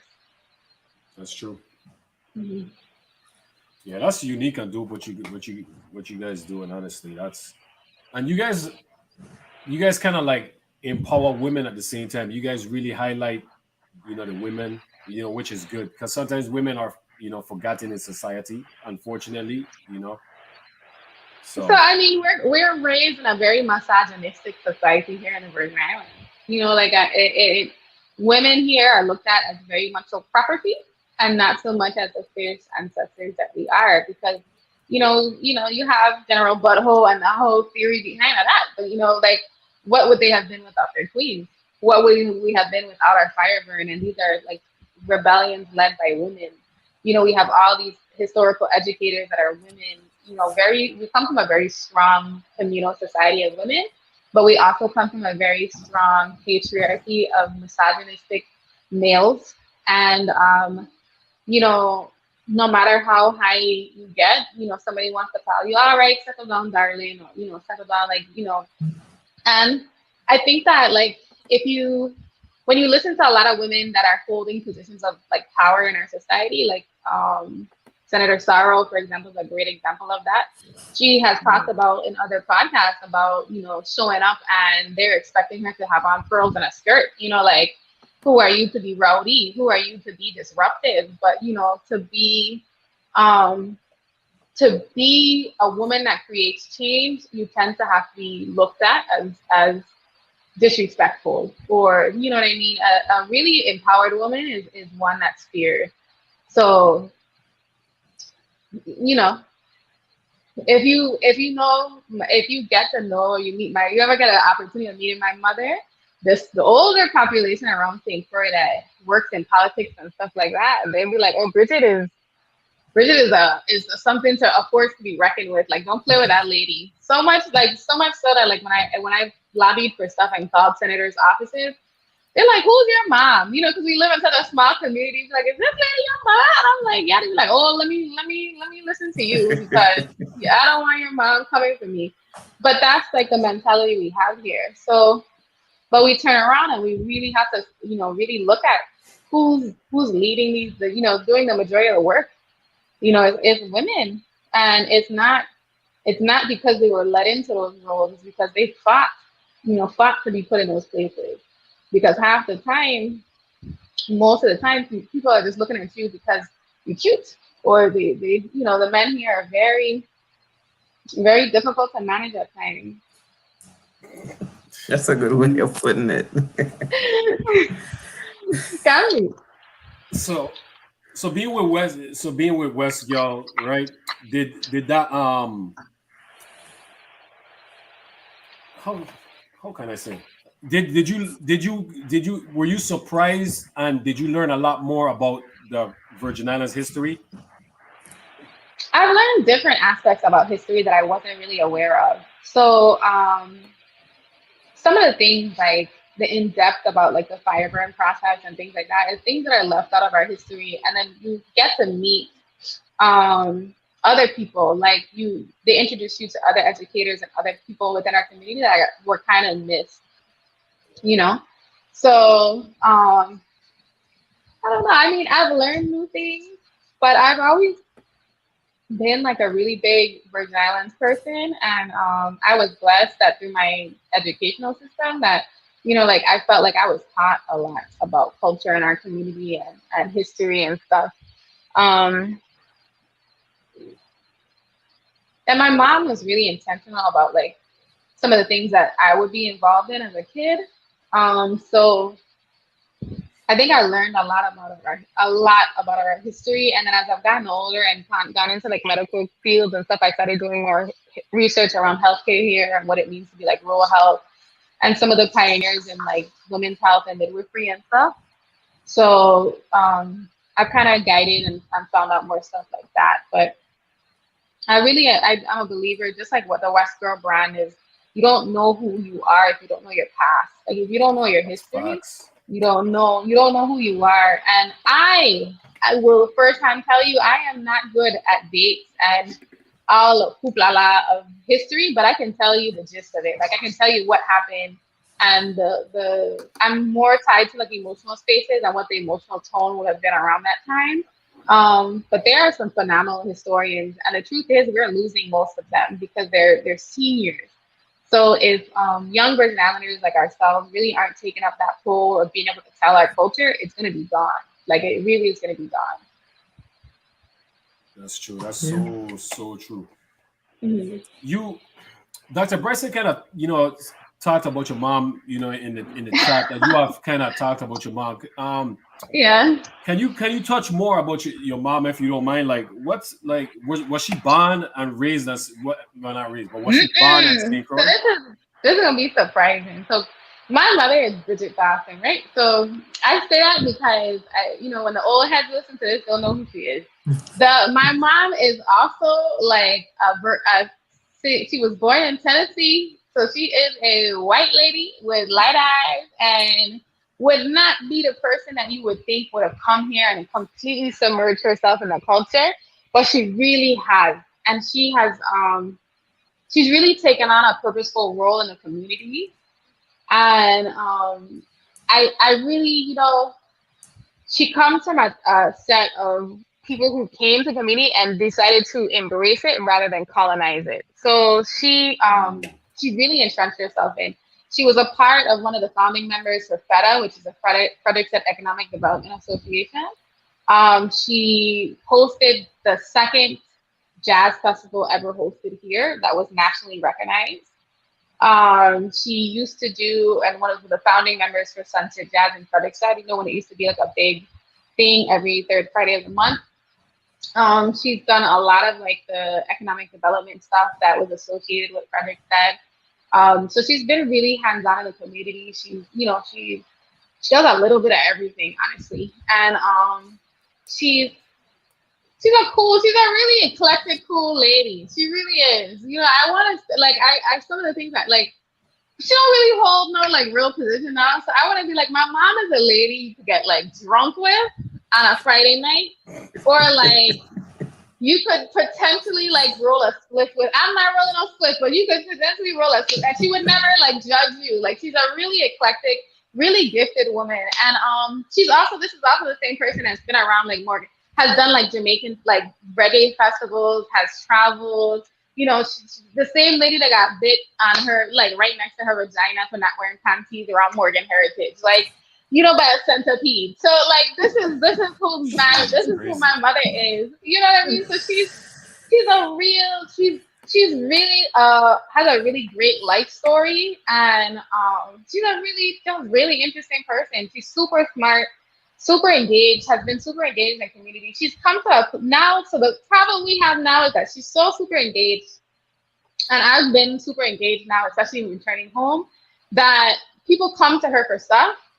And at her age now, she's like, don't come to me, like I'm done. Like I'll give you some advice, but I'm not signing up for the board. I'm not buying into no projects. She's like, I've done my time. I'm tired. Like somebody else needs to pick it up. So now she just hands out my number, like I'm like, oh no, you should talk to my daughter. She knows about this. You should talk. So she has really like passed the torch on, like, oh, they want to know about home buying options and the research we did around it. So here I gave them your number to call you, and I'm like, I don't know these people, and she's just like, she's very much so she's taken a back seat, but she's still, she's done a lot for the community, and I'm proud. And I'm even more proud as a white woman that she showed up for our heritage. Okay, it was Bunny Whaler. Sorry, not Morgan Heritage. She got bit by a centipede while hanging out with Bunny Whaler. So, she It's ridiculous. So she's really done more than you would ever expect someone to, especially someone who's not from here. And then you take her and you make her, white. And I think people really drop the idea of what that means for us, because a lot of times, and I'm not afraid, to say it, but a lot of times white people, especially now, are coming here and they're colonizing. So they don't want our culture. They don't even want us. They just want the experience that comes with living in the Caribbean. And they're literally pushing out our culture because it's in the way of what they want for themselves. Right. So we look at St. John, and it's a really difficult conversation, but I posted something the other day. So we look at St. John, who the land and stuff in St. John, I think like less than 20, at least more than 50% of the land don't belong to nobody from St. John. And those things are happening. We look at St. Thomas, when majority of the properties now are becoming rentals and vacation villas and all this stuff. And then we're not paying attention because St. Croix is not doing the same thing. So our market is everything in our market for housing is overpriced, purchasing, renting, whatever, because St. John is full and St. Thomas is full. So what's left is St. Croix. So we're getting to a place where colonialism is going to take over like it's done Hawaii. So Hawaii has a population that's, massive. The islands are massive. So less than 11% of Hawaii's land is owned by native Hawaiians.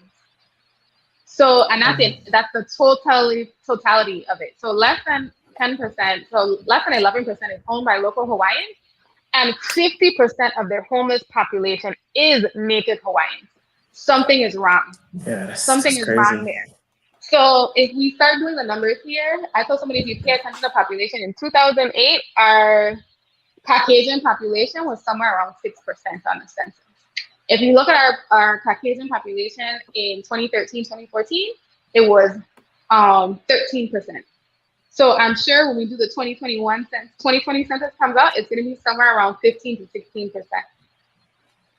As that shifts, we need to pay attention to what's happening in our communities. So people are being sent after the hurricanes. People were in droves left because they didn't have places to live, all this stuff. But we're having more and more people leaving than staying. So we're going to look around in 20 years, and that population is going to be 50-50. And what happens then to our culture? What happens then to our community and our people? Well, that just took a turn.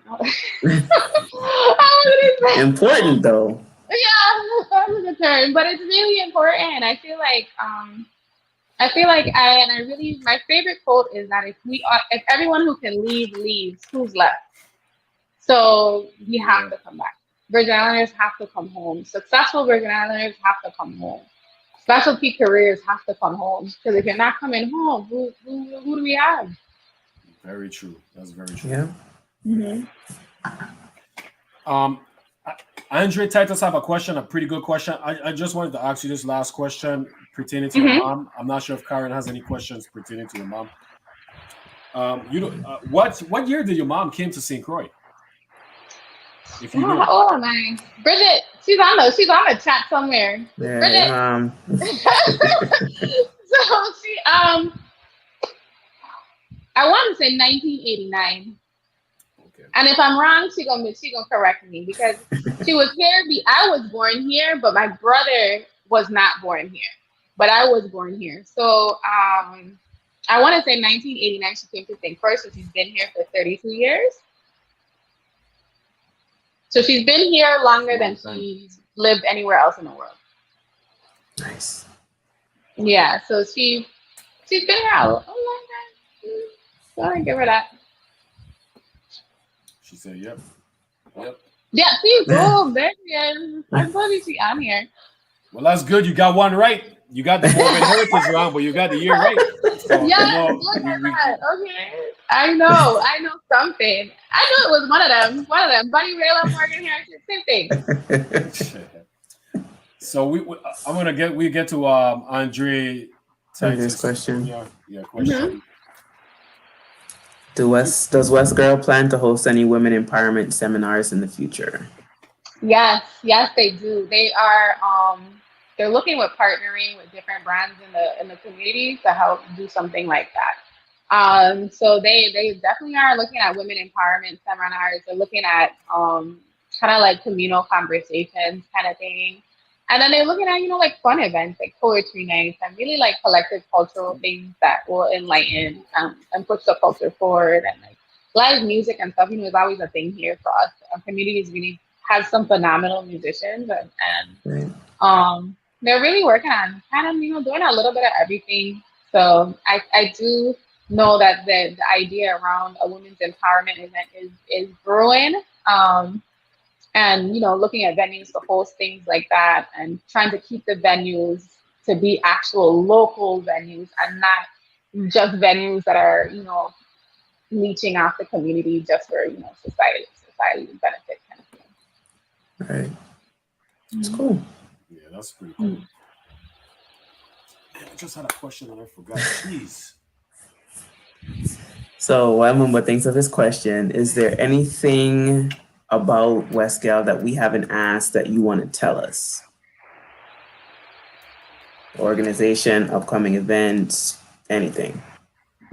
There, outside of like the beer history thing, the only thing I would like to, I guess, highlight in regards to Westgirl is that it's not an exclusive brand. So please, like, really buy into the idea that the idea is Westgirl, we're all Westgirl, and that technically it's kind of like it's like a play on we are our culture. So outside of that, no. And I really want to amplify the idea that this brand is really culturally born and bred, and it means well. It has very good intentions for the community, and they're not focused on personal gain. Because if it was profits on personal gain, the pins would be a lot more expensive, the shirt would be more expensive, things like that. They're really being intentional about highlighting the community, and I think we really need to focus on supporting brands within our community that do that.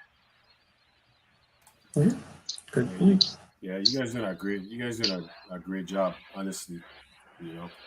Yeah, they really have. I'm honored to even be highlighted within there.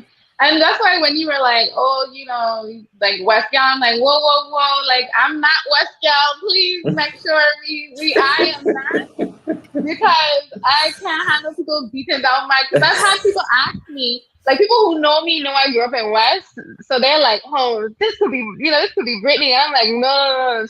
Like, so, and then I would be like, put together, like to be able to be present online that much, to be able to be, I can't live that life. Like I between all my classes and everything else, I barely got time to make my Monday post. So like I'm not that person. So it was just important to understand that Anonymous Westgirl is two individuals. It is two individuals, and they're female because it's a West girl.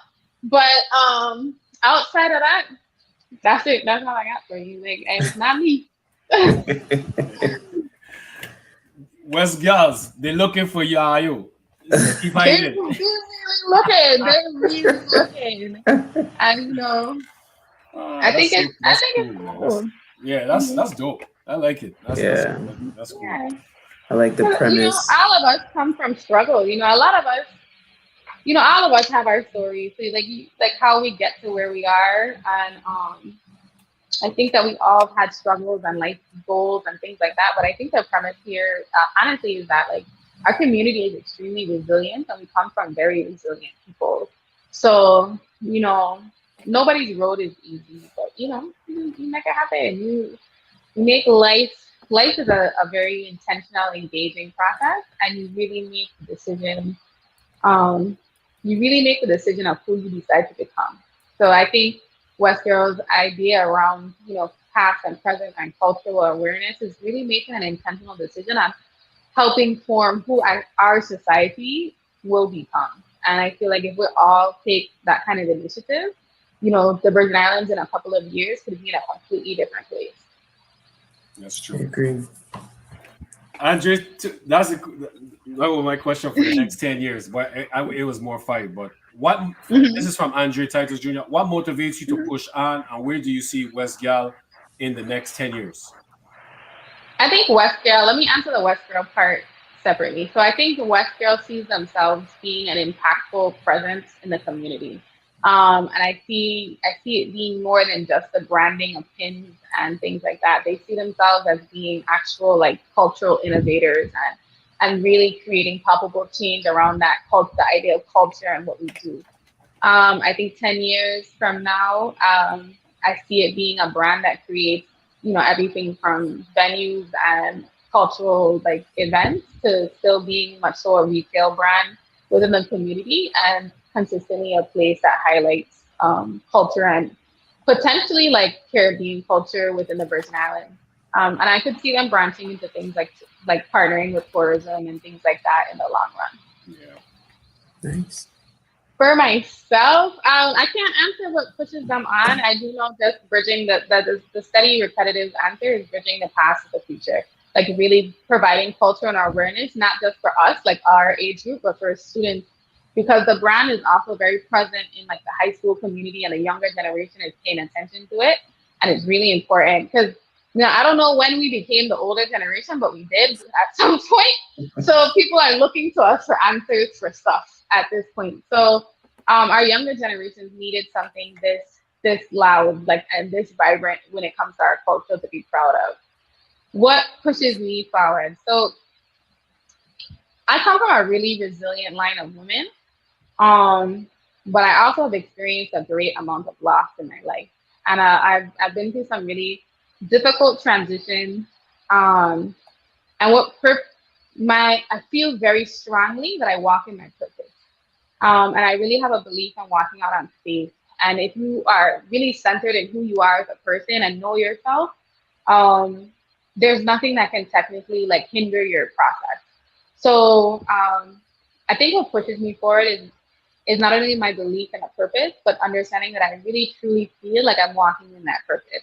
Like I know that the difference I make in the community is palpable. Like the ability to bear witness to birth, whether it be a really happy experience or a transition experience of a loss, is a gift and a privilege. So I am privileged and honored to be able to care for people on their best and their worst days, whatever that may be. And I know that I followed my actual path, so I'm very comfortable in that. And my transition home has been the same thing. Like I really do be walking out on like faith on an olive branch. Like I will be like, you know what, let me just wing this and see what happens. And I really did that. Like when I took the job here, I couldn't even find an apartment, and I was like, you know what, let me just call some feelers and see what happens.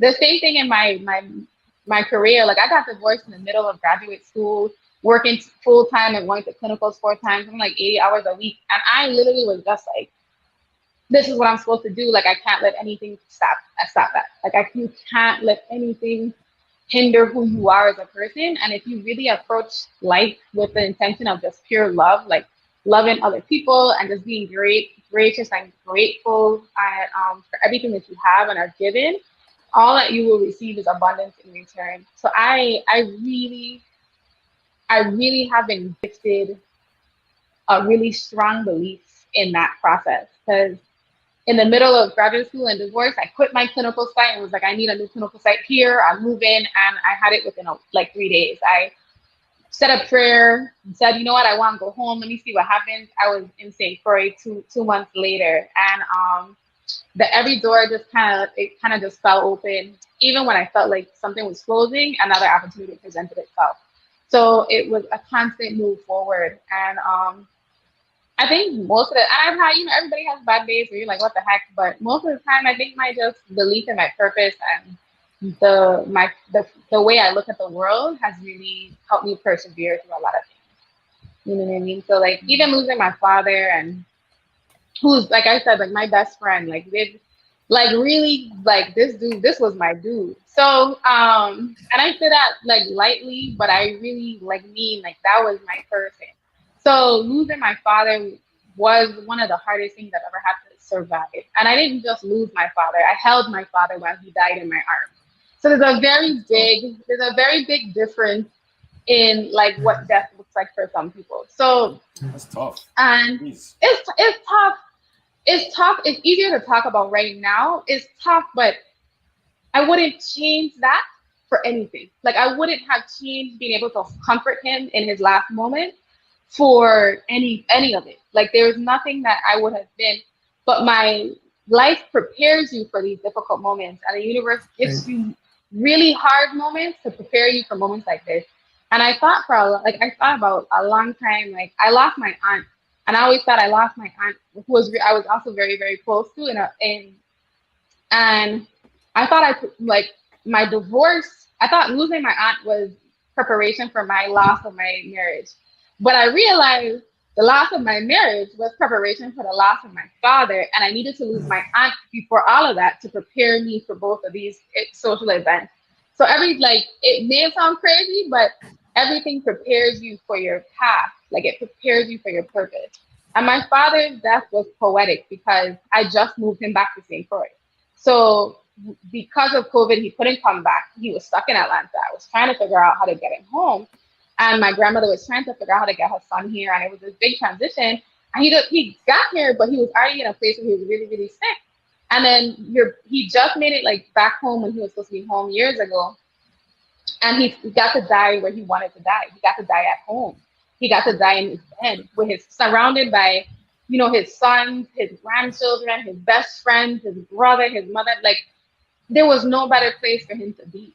So, like life is a whirlwind of change, but how you look at it and how you perceive it in your life will be how it reflects back outward. So, you just gotta, I don't know, let it happen. Definitely an awesome perspective on things and on life. You could control what you could control, Mm-hmm. So like Bamali said, when one door closed, the other open, so it's true. It really is true. And it's been interesting because I'm moving into both being in the hospital setting and working for the government, but also practicing in private practice.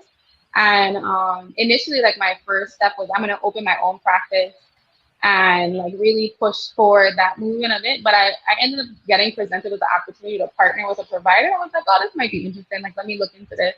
And one provider really didn't work out. But on the back end of that, somebody else was like, I'm really interested. Would you be interested in coming on board? And I was like, what the heck just happened? And then something that I was working on for like 6 months with one person happened in 2 weeks. And I was initially disappointed about the process with the other person and walking away from that because I felt like it hindered my process. Because in my mind, I was like, my practice would have been open at this point if I had just pursued it on my own. But another opportunity presented itself that was far better than the one that I thought I was going to be walking into. So you never really know. Just believe in what you want. Like anything is really possible. That's true. Like you said, believe. Tupac said it too. If you believe, you can achieve. Yeah, it's true. It's true. Yeah, nothing is impossible. It's true. Yeah. Nothing is impossible. I tell people that all the time, man. Like manifesting. This is some real hippie stuff too. Like even like the whole manifestation and spiritual stuff. But manifestation is a really big thing. Like there is nothing in life that's unattainable. And at this point in my life, after everything I've been through, you can't. I had a friend say it the other day. She said that if I tell them I'm going to do something, they're waiting for it to happen. They're just waiting for it to come to fruition. Because if you really believe in something, and half the time I don't even know how it's gonna happen. I just feel like this is the end goal. So you just chip away, and at some point you're gonna get to the end goal. It might not be the time frame you think it's going to be, and take it out from somebody who had to set out semesters of nursing school. But it will happen. As long as you keep going for it. Good advice. Mm-hmm. I see the wheels turning, Mumbo. What you got? I always have more. I'm a chatty person, okay? Like I am chatty. No, I don't have sometimes because I'm really like listening to you. So sometimes I'll be having questions, but sometimes I can't put it together. Yeah. But Dr. Bryson saved me, so she has saved. And she saved me a lot of times in high school. You don't really know it, but it's true. She mentioned you being an awesome clarinet player and wants to know if you still play. You know what? Me relate to this lady. Listen, I really enjoyed music and live music, and I enjoyed band. after college, when I went away to college, I was just so entrenched in life that I just didn't have time. I did donate my clarinet that I owned to the band. So I Nice. feel like that makes up for not playing anymore. But I do, it was, I feel like the more engaged that we keep our youth, the better. Because I was like, I could have easily been any of these girls out here, that are struggling to survive. But I was in so much stuff. Like, I was in graffiti street. I was in the band. I played sports all through middle and elementary school. I was in like all the parades and all these different things. And it wasn't because, it wasn't because of like come from like this privileged family or anything like that. It was just because my community around me did what they needed to do to make sure that I had the opportunity. And I was raised by my community. Like my mom and my grandparents and stuff were very much so vested there, but my community really, really played a big part. Miss Brighton, if I didn't show up, the band was looking for me. You know what I mean? Like Right. if I missed something, I better have a reason not to have been where I was supposed to be. So it was a gift to have that. Even like when I played sports, it was the same thing. Like if I didn't show up to practice, like the coaches, like where were you? Like there was no option, especially then, to not show up for myself. And I had really amazing teachers. Like I was in Miss Mark's class and Miss Liebert, who really pushed me because I can't spell, so I literally have a learning disability. It's called a phonetic speller. And I don't spell, like I spell how things are pronounced and are said, but I cannot, my brain won't, somewhere between my brain, it don't click that you're supposed to like memorize and all these additional letters go into this word. So growing up in high school, they really made not necessarily accommodations, but they pushed me to correct myself. And, I think our education system needs that kind of like investment. And I think we need just more young people in these kind of roles and stuff. So we'll see. You can see the government is kind of shifting and they're placing more of our, like the generation, the millennials into these positions that are qualified. Because, there's a lot of us that are qualified. They just need to raise the pay a little bit because they don't pay me enough. I'm so serious. They really need to work on the pay here. Because it's very hard to recruit when you can't afford. And I tell people all the time, like I am fortunate enough to be single and not have kids and all that kind of stuff. So my move home was real easy for me to accomplish. But if you have a family and you have different things, like we have to do better as a community of being able to recruit and retain. Right. Yeah. And that starts with better salaries, because I've looked at going home, several times, and if you can't pay me, I ain't coming. Yeah, so how am I supposed to even support myself? And it's sad. I mean, I always end up on like these conversations, and we end up covering like a million topics because it's so important. But like, if your mean income in a territory is 35,000 and your house, your minimum for a one bedroom is like 1,200, like how is somebody supposed to support themselves on that? Yeah, that's crazy. Right. And then as expensive as food is, how you supposed to have housing and food? No, you're supposed to struggle. You know what I mean? And that's really where we're at. We're at a place where, your electric is, it's super. It's twice what I was paying in New York, and New York is expensive. My rent here is almost New York prices. And, moving home, I took almost a $30,000 pay cut. But, it was, and I really lucked up because, finding my apartment and that kind of stuff was, I still paying a pretty decent amount of change, but I'm not paying what I would have been paying if I didn't know people. Right. Mm-hmm. And it shouldn't have to be that. What about the people who don't know anybody, who don't have those ties? They won't be able to afford it. And then what about the people that don't work in healthcare? Because healthcare is a usually somewhere evenly paid position, but when we have people like in IT and all these other like really techie positions looking at coming home, and they're just like, they want to pay them like 40, 50,000 less. They're kind of like, I'm making 100K in Orlando. You want me to come home for 65? Like, what's going on? Right. Like, I can't. You can't do that. That's true. Yeah, definitely problematic. So we got two questions here. One is from Alrika Shepherd, and I didn't pose the question just because it's she made some mistakes. Like I do it all the time. Everybody does it, but she asked if you still hoop, still play basketball just for the fun of it. Listen, so I have a niece who hoops, right? So let me tell you about both what happened to me this past year that humbled me real well. Okay, so I was so entrenched in my career that I hadn't really played any sports like volleyball or basketball. And I was in Atlanta, and the YMCA had open gym, and I made sure it was adult. It was adult open gym. So I was like, these grown people for volleyball, and I kind of started off real like mellow, like let me play, let me see what's up. So I went and played like three games or whatever, and like during my last game, I went up, I spiked the ball, and I my position is a setter. I'm not really a hitter. I can hit, but I don't because it's just technically when you play like at a higher, more aggressive level, your height plays a big deal into that. And I am like tall for a girl, but not tall for sports. So it's like in between. So I was always a setter, and I'm really good at controlling the ball on the floor. So, but I was jumping around and spiking and blocking and doing all this stuff I hadn't done in like 10 years, and I hurt my shoulder, and I literally one round swing, and my arm was down for like 2 weeks. Okay, I was limping around the next day. My ankle was swollen. I had to ice my knee. This is all from like 2 hours of just playing on the court with not even like super aggressive.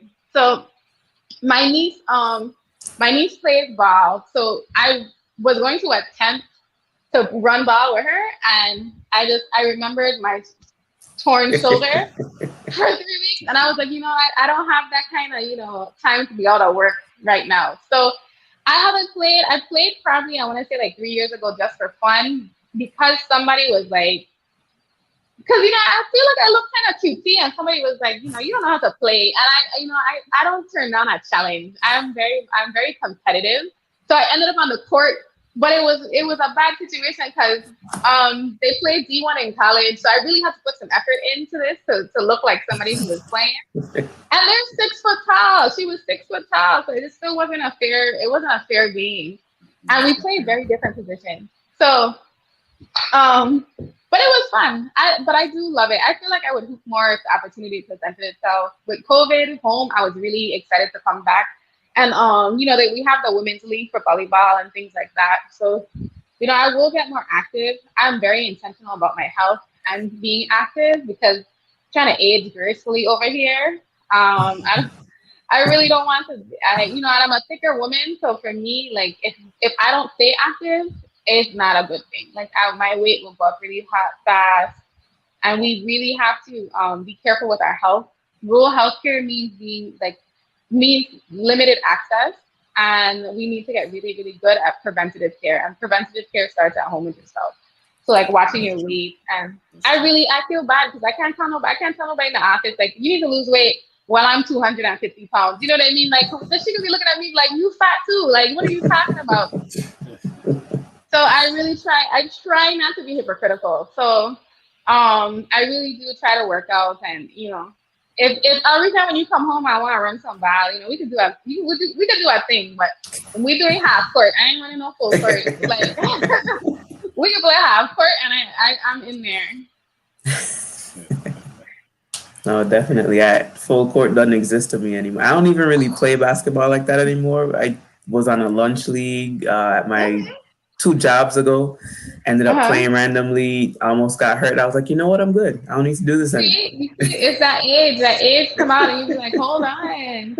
What was I doing when I was younger? The same thing happened when I played volleyball and the ball. They were like, dive. I was like, nah.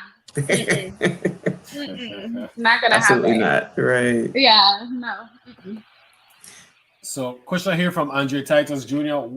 When you down, what music or phase picks you back up? Picks you up. What phrase? Whoa. I listen to a very broad set of music. So it depends on what has me down. So if I'm in like a mood, like just every morning I wake up and I do a set of like affirmations sometimes. So like probably like 3 out of 7 days a week I do a set of affirmations. So my one of my favorite affirmations is I give my talents to God for the enriching of my people. I say that probably like 3 or 4 times a week. I am so that would be one of my phrases. I am what is the other one that I really like? I'm spiritually guided and protected. I am free and I am worthy are really big ones. Because in Black community, we're not taught to take up space. We're taught to make space for other people so that we don't Right. interrupt them. So it's reframing the idea of belonging and being intentional with that. Music wise, I listen to everything. So if I just need to pick me up on my way to work, I'm either, I might be like playing one of my favorite songs right now is a song called Far From Finish. It's a soca song, like a calypso song.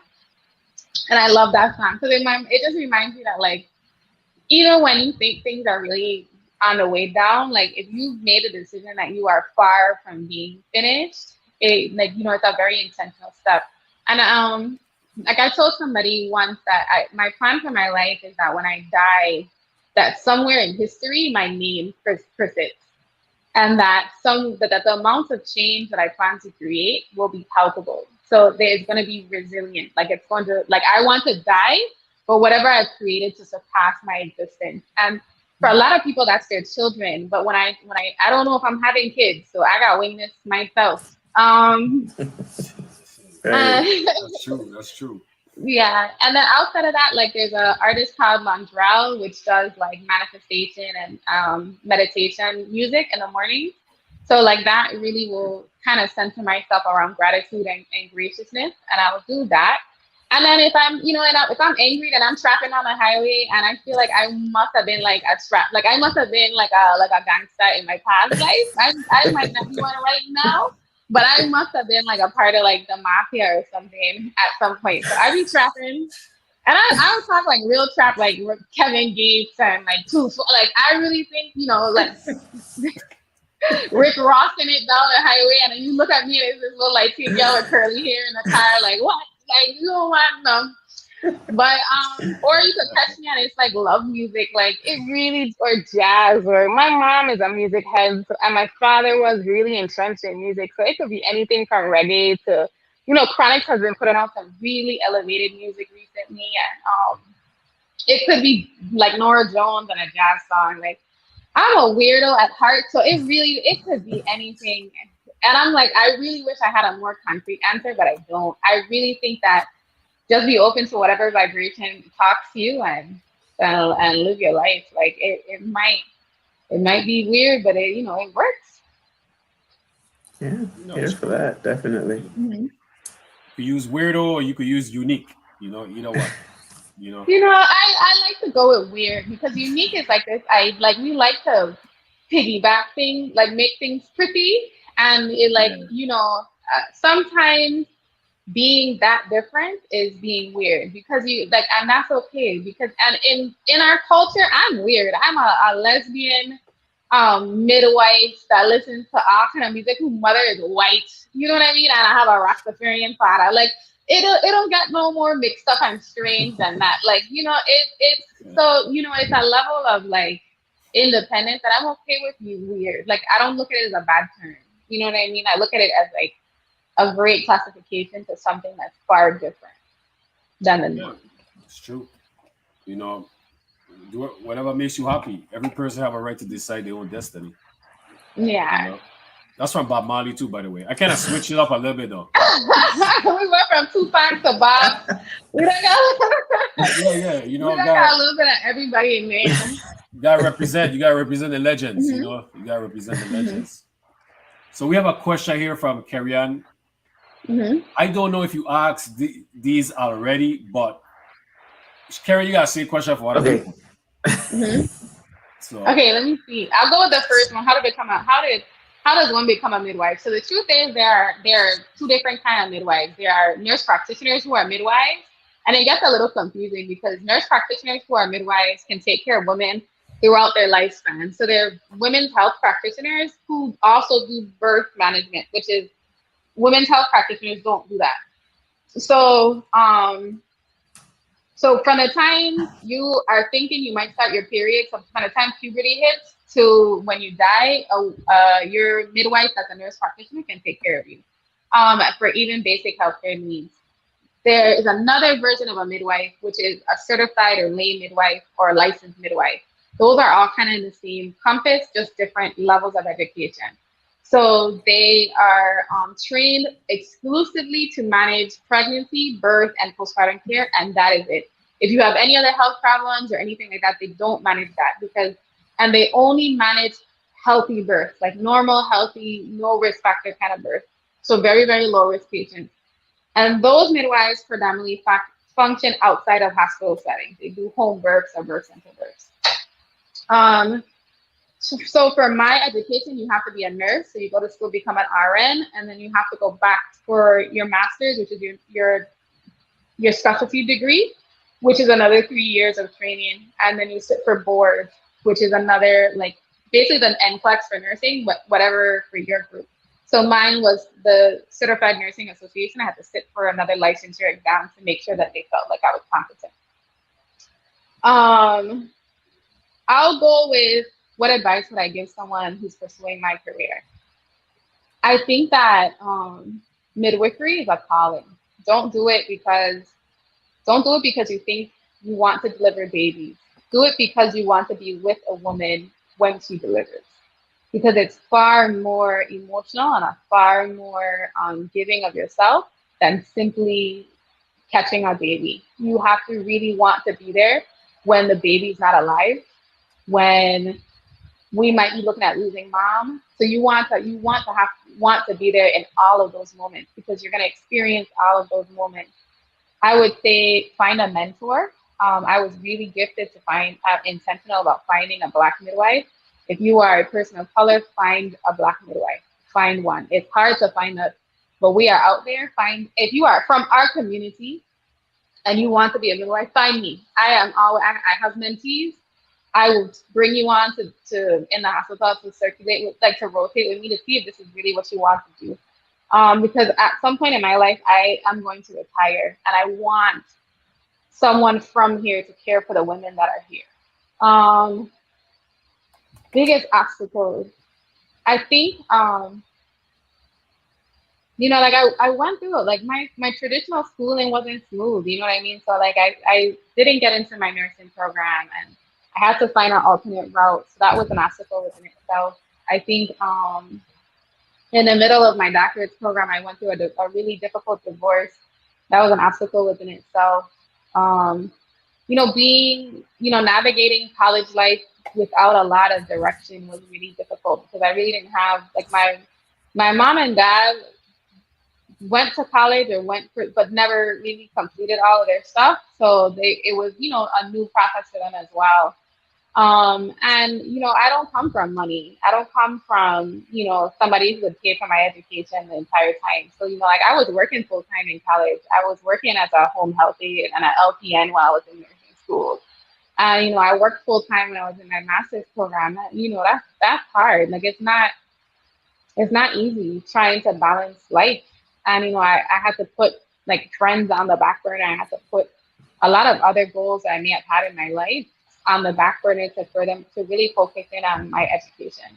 And that's hard. It's not easy. It's true. I have, you graduate with, student debt and things like that, but it's all for purposeful, and Sally Mae could find me later some other time.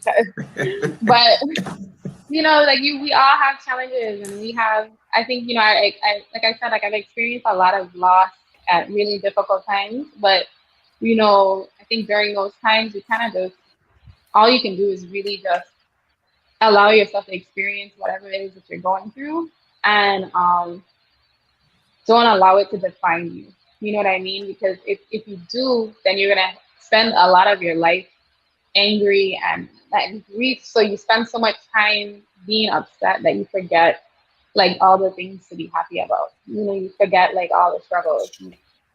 So you can't, life is a struggle. And I think, like Ms. Bryson said, I've been a pretty positive person most of my life. but it's intentional. Like I'm very engaged in my mental health. I've been to therapy. I have a therapist now.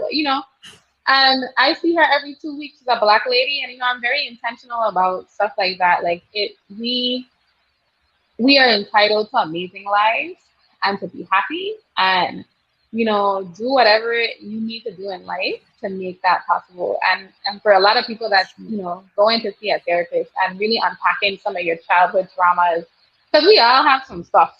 So and really like being intentional about who you want to be. So I don't know. I guess that's been like my struggle. I've been through a lot. And losing my father, this past year was a very difficult transition for me. And I feel like I'm just honestly like I'm really positive and I can talk about it now, but I'm just getting to a place where I feel like myself again. Like I feel my light. And that's some real I don't eat the granola stuff, but I do like I feel my joy. Because you get so lost in sorrow sometimes and grief. But it's okay to exist there. It's just you just can't stay there. Right. Yeah, you definitely have to process through your feelings, and then that's the only way you could successfully move forward. Yeah, I agree. Yeah. I'm happy that you start to feel more like yourself, so, Yeah, I mean Mm. it's interesting.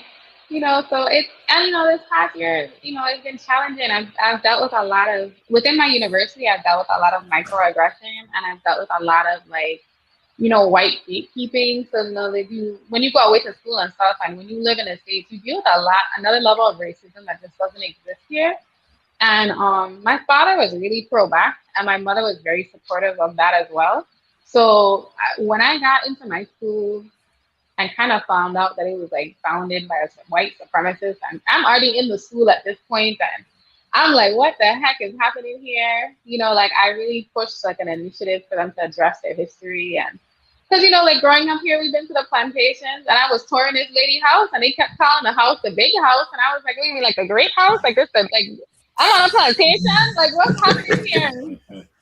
And I had like a really like the last 3 years, I've had a lot of back and forth with my administration and stuff like that. So we just got to a place where they released a statement, basically acknowledging the damage they've done to Black and Brown, midwives, and acknowledging the founders' racist history and things like that. So like when you're invested in like systemic change and stuff, life gets stressful and uncomfortable. So I mean, stuff like this, like you guys are doing, is a really great highlighting platform. So I would hope to see like use your voice, get into the political ring a little bit, poke at some of these people, because some of these people is trash, like really and truly. Like we exist in a society that we don't hold our own accountable enough. So Thank like you. Say that again. yeah, Say that we again don't one more hold time. we don't hold our own accountable enough. Like I hit the ground in Facts. May, and then that's right when that guy from what was that his name? I actually launched an entire campaign to get him fired. The guy at WAPA that put out like the really racist comments or whatever, and Oh yeah, that guy. yeah, so he was their lawyer or whatever the case may be, and I launched this huge campaign on Change.gov to like get this petition going or whatever. But we are so quick to like fire up on other people like foreigners to be like, nah, y'all got to go. But when our own be out here just dogging us and really mishandling us, we keep them in this position of power. And I really believe we're at a place where we need to be forming like an overhaul, and we need to hold these people accountable. Like this Senate can only do so much, and our governor has to really and truly. Our governor has to really and truly replace some of these commissioners, because our commissioners are the ones that are dropping the ball. Some of these people have sat on these boards for decades, and they need to come off the board, because boards are supposed to be like 2 years to be. So we're not engaged.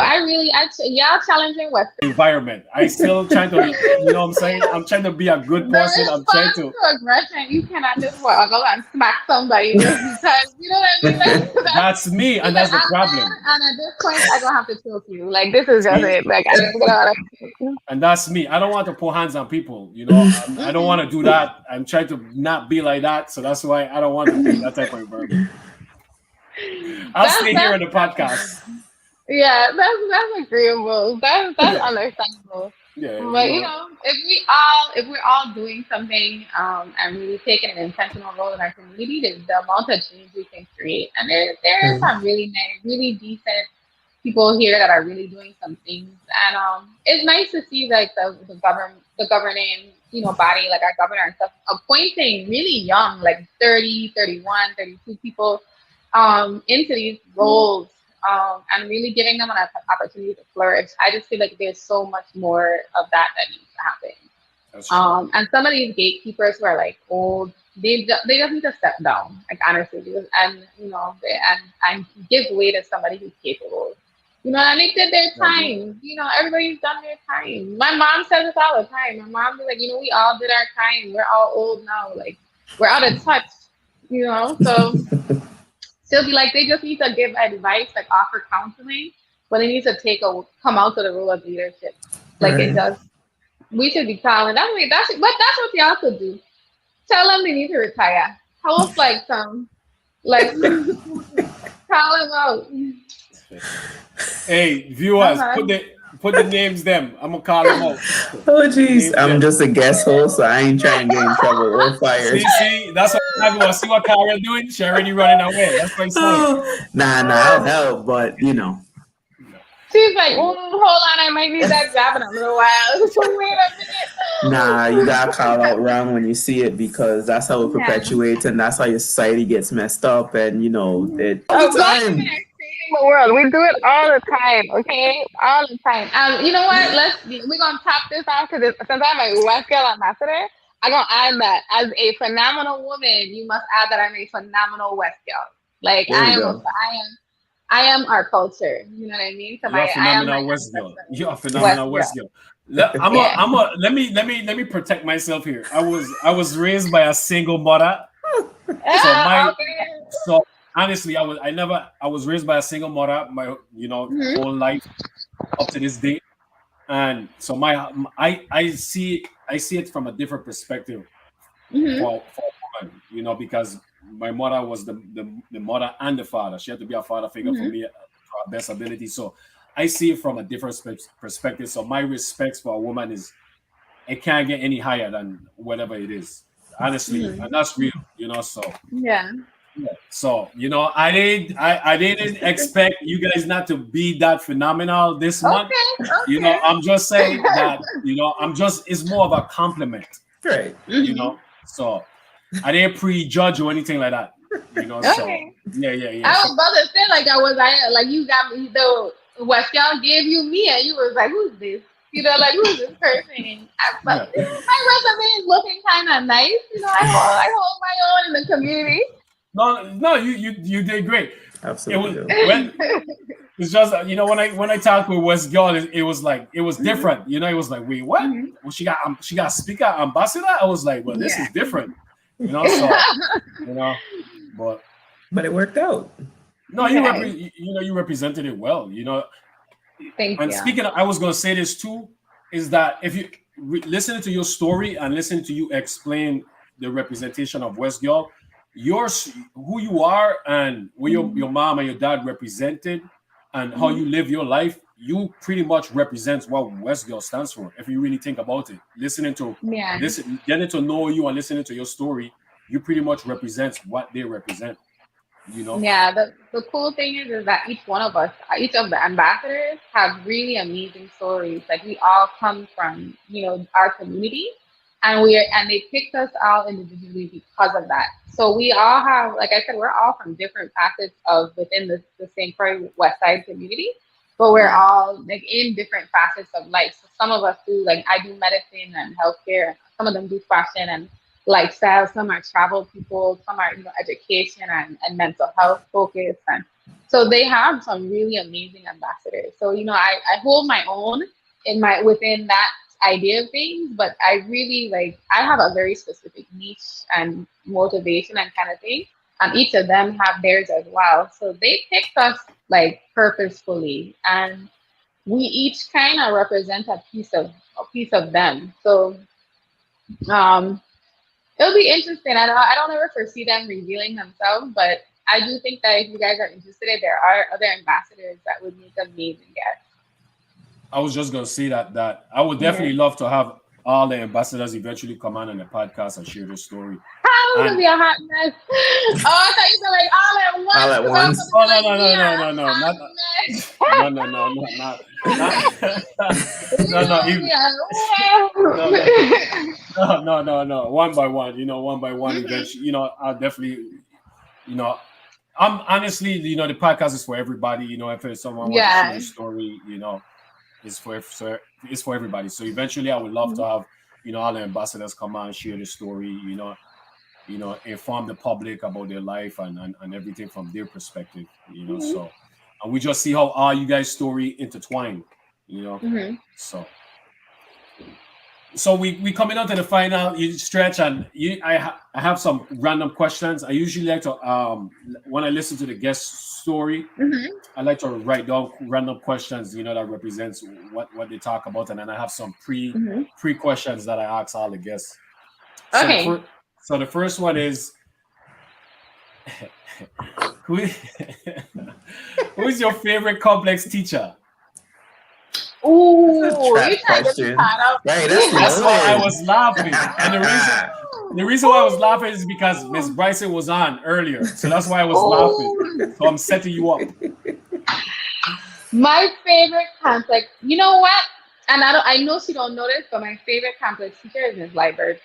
She gave me a safe space in a very difficult time in my life, Mm, and she was constantly a force pushing me to be better, like greater, because I really didn't have like this same mind frame about like anything is possible kind of thing. I really didn't have. I was a very like positive person, but I didn't have that same mind. I was very unsure of myself, and she always was very resilient in that process. Like she was always um like pushing me far out of my comfort zone and pushing my intellect because I was a school was easy. So easy doesn't motivate you. Easy is just like whatever. Like I didn't have to apply myself very hard.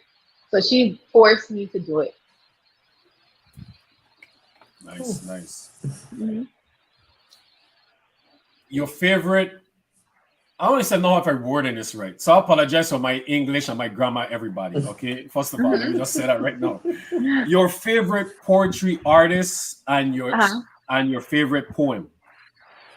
Um, my favorite poetry artist would be okay, I got two. So my favorite written poet is Maya Angelou, hands down. Um, and I don't have a favorite poem by her, but I have a favorite line. It says they may not remember your name, but they'll always remember how you made them feel. So Wow. Yeah. it's how I practice medicine, and I literally have it tagged on everything possible. Like it's really how I approach healthcare. Um, my favorite spoken word artist is a lady by the name of Sunny Patterson. She's out of New Orleans. She's a black woman, and she's phenomenal. If you ever, somebody know of her. So, if you ever are looking up like spoken word, look up somebody called Sunny Patterson. She's really dope. Um, she's been on like artist artist catalog that you wouldn't know she was on. She was on Two Chains song, and people would never know she was. Wow. Yeah. Cool. 5 favorite music artists. Oh man. Um, why should VI people gonna curse me? Because I don't even think any of the VI people are It's regular. okay. It's okay. Um, And that's fine. It doesn't matter. top five, top five. Ooh, okay. We're gonna go with Chronics. We're gonna go with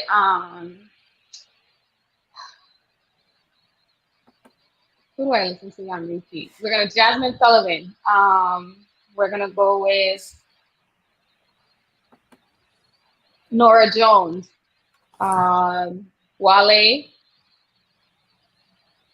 What's that for? Fifth. Um,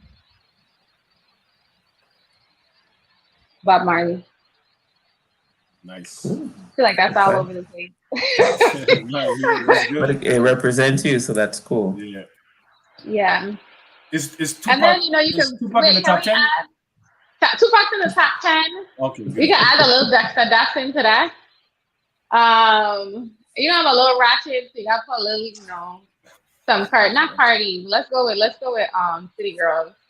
Oh, wow. Um, Okay. yeah. So it's like a whole gamut, like top 10 artists ever in all of time. We have to add like a couple more R&B songs and like Sade and that kind of vibe as well. So top 10 is a heavy platform. I need like a top 25.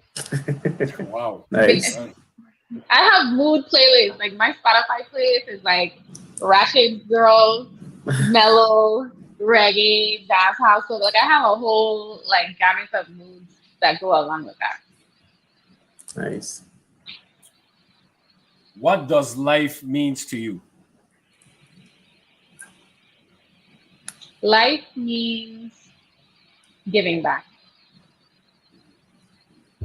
Life, yeah. I think I will go with that and preface that with love. Because if your life isn't a consistent expression of love, then you are constantly giving and receiving, exchanging of that, whatever that means. Like so, life is giving back. Cool. 5 words that describe you.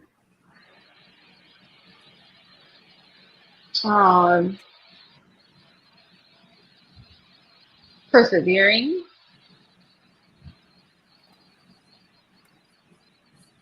my therapist would say a pusher. I think I am. I want to say beautiful, but I don't mean it in a aesthetic kind of thing. I mean like in like a soul kind of like bright light kind of thing. I got you. Yeah. I would think like grateful is a really good word, and I would say ambitious. Nice. Cool.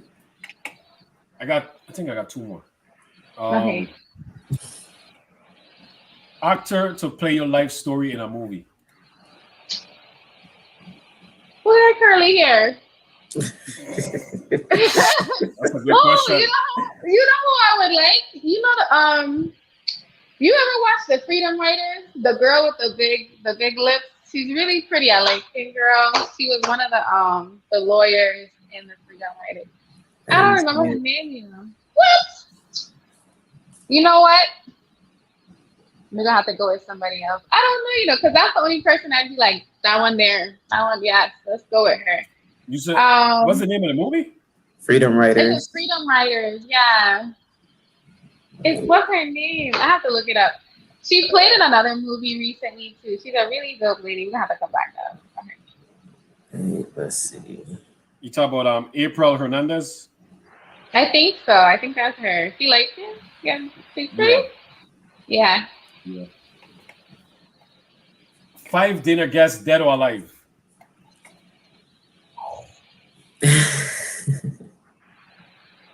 5, 2. I'm bringing back my dad and I'm bringing my aunt to the table. We have some conversation. So they dead. Ooh. I want to talk to Malcolm X. I want to talk to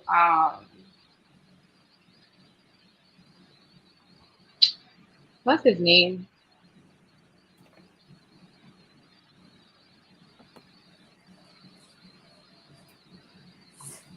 That's all I got is 3. Let me see. I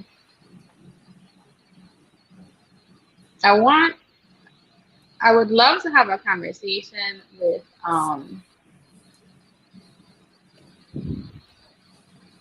maybe Erica Badu. That would be interesting. I feel like everybody else is like, she's very like all over the place.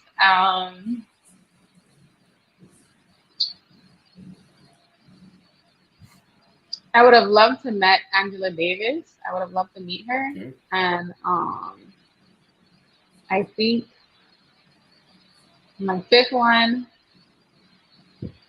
So I discovered I'm really into heritage. So I discovered that my great grandmother was a midwife in Antigua after graduating midwifery school. I would like to meet and talk to her. Oh, Yeah. nice. Pretty cool. Yeah. That Yeah. would be my first one. Yeah. It would have to be Aaron. Nice. Nice, nice, nice, Mm-hmm. nice. Well, you survived. You survived. Our last That guest survived, and you thing. survived. So Yeah, yeah. that was a really interesting question. Yeah. Yeah. So is there anything we didn't ask or didn't touch on that you wanted to touch on or mention? Is there any type of message? I know you spoke extensively about the West Gyal brand and what you guys Uh-huh. represent, but is there any message West Gyal maybe told you that make sure you let the viewers or the public know? No, they just really wanted to amplify that we are our ancestors. Like that is a steady message. Like we are our past and our present. And we really have to take ownership of that. Like it's really the message behind the brand. That's what I would say. As a West girl, it means that we, as our community, have to take ownership of our culture and be those culture bearers. We have to tell our history and keep our history. Because if we look around our towns and things like that, it's fading away really fast. That's true. Mhm. That's true. Well said. Well said.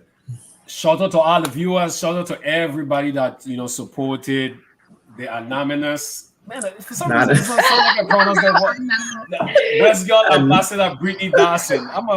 Thank you guys. Thank Yeah, you for definitely. having me. Yeah, It was a lot of fun actually. Thank you. you're yeah, welcome. No problem. future Dr. Dawson. Let's get it right. Yeah, Dr. Doctor, you gotta say Dawson. that. Right. Dr. Soon Dawson. to. But I got work on my saying it like I would if I With was the from accent. Dr. Yeah. Dawson. Mhm. Oh, I almost forgot. And I forgot on the last our previous guest, Persha. Who was someone you would like us to, you know, interview, have them share their story on our platform? Um, who would I like?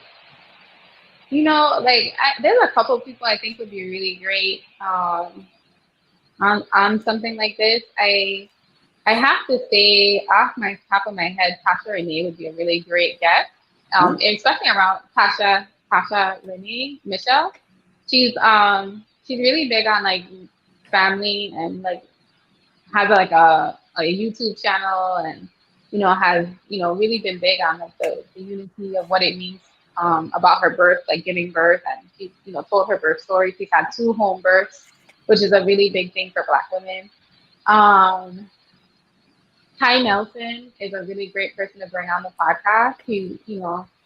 Ty is involved with Rotary really in depth and was actually, I believe, the president for a period of time. He's 31 years old. He's, really pushing for Frederickstead, and he sits on was appointed this past year to a board in the government. I think everybody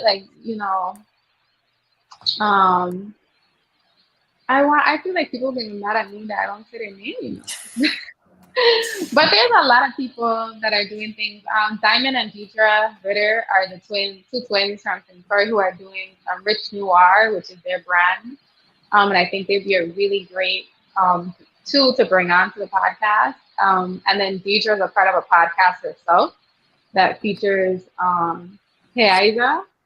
So, they have a podcast, which would be a really dope collaboration. Oh, nice. And I think that would be really cool because their platform is really around like culture and things like that. There's a lot of people. Akeem Maynard would be a really great one. Akeem, have you been on the podcast? Yeah, we had him. Okay, shit. Okay, sorry. I don't know if I can curse. It's okay. Phase out my banners, but it doesn't matter. We still got YouTube, so Yeah. we good. Okay. Let's not lose Facebook. And I think some of our seniors, that people are kind of left out of like the conversations and these kind of conversations that have really done, some really big things, and there's people that are doing things right now. So, I saw where you've had a couple of the senators on and things like that, but that's who I would really. Those are the people that are initially coming to mind. So that's what I would go. That's what I would actually go with. Yeah. Those are some people that I feel like would do a really be like a really great presence on the podcast and bring like a different vibe to what's happening. And Jay Williams is also, which is a cool heritage conversation because Jay graduated from, I believe, Good Hope, but he's a chiropractor here in St. Croix, and his brother is also a chiropractor. But his father is as well, and it's his father's practice, and he took over. So it's like second generation chiropractors. They're two brothers, and his father was an Olympian, like an Olympic athlete. So that would be a really interesting, like, and he plays soccer for the Virgin Islands. So technically, he's also representing on that level as well. So in regards to like the athleticism and things, he would be a really cool guest, and him and his brother would be like a great, like, dual kind of pair kind of thing because they're both in the same field. Awesome Nice. recommendations. Yeah, several of them. Nice, yeah. You know, so many people out there. So there's a lot of people doing some really dope things. Biko, I don't remember Biko's last name, but Biko's actually like a biology major and works for like probably one of like out in Texas somewhere, and probably works for like one of the top biology like firms kind of thing, doing like research and stuff. And you know, is a really phenomenal person. He's straight out of LaGrange, but you know, people don't know. If you would know him to know, you know, like he has dreads that always look wild. You would never think that was like this is what he does with his life, but he's really like, you know, really an intellect. I'm like a Renaissance person. Like I really believe in the change within the community. Nice. I like that. So I want to give a shout out to all the phenomenal women that has touched the platform this month. We still have a few more, but I just wanted to give a shout out to all of them. I appreciate you guys coming on and sharing your story. It has been amazing. It's been heart touching, everything. All the words you could imagine to say, you know, all the positive words, you know. So I appreciate everybody coming on. Brittany, you as well too, representing, you know. Thank you. The West Girl brand as well too, and also what you do. So I appreciate you for coming on. You know, shout out to Karen as well too, helping out as well. So what we got coming up next episode? Next episode Sunday we have Kenya Eugene Joseph, singer, songwriter, talented, you know, former classmate of mine as well too. So, you know, straight out of West. I kind of said that sad because, you know, I got love for East too, but I'm just, you know, we love everybody. Big up to Persha Greg because she represented the East last episode Monday, which is a phenomenal episode. If anybody hasn't seen it, you guys take the time out. Check out YouTube, v.i.legends, and you know, check out all the previous episodes as well too, including this one as well. So, you know, Dr. Dawson, it's been awesome talking to you, getting to know a little bit about what you do personally and how you've been making an impact in the community. Continue to do that, continue to make change, and definitely interesting hearing more about the West Girl brand and how, you know, they intend to impact the community as well. So thanks for sharing your story with us, and continue to be the love and light that everybody there needs, and to be what those women need in their most vulnerable times, like you said. Well said. Thank you guys. Thank you for having me, and thank you for bringing this platform to life. Sorry, we have one more question from Andre. Is that Dr. Marlon Williams? Yeah. Okay. Nice. See, we got doctors everywhere. Yeah, sorry to interrupt people. It's okay. No, it is Dr. Marlon Williams. He is the chiropractor, and he has his two sons, which are now chiropractors as well. Okay. What are his sons' names? Wait, what are his sons' names? Jay is Jason Williams. Okay. But I don't know. I know the other brother. I don't know the other brother's name, but I know Jason Williams, and he's here practicing. And he would happily come on the podcast because he also sits on the board for chiropractors as well. So okay. Cool. Hey, Persha. Big up, Persha. Big up. So this is it right here, Brittany. You gotta take us out. Yeah. Well, first off, let me say thank you for sitting in and tuning into the podcast. I told y'all I'm chatty, so we're going to have a long-winded exit. I want to take a second to say that West Girl is a brand for everyone. Remember that we are all our culture, we are our past, we are our present, and we will be the determination of what occurs in our future. Please take the time out to believe in yourself and pursue your dreams. Nothing is impossible. The world is on your side. Good night, guys. That's it. We don't need it. We don't need to see anything else after that. Everybody have a good night. We'll see y'all on Sunday. Good night.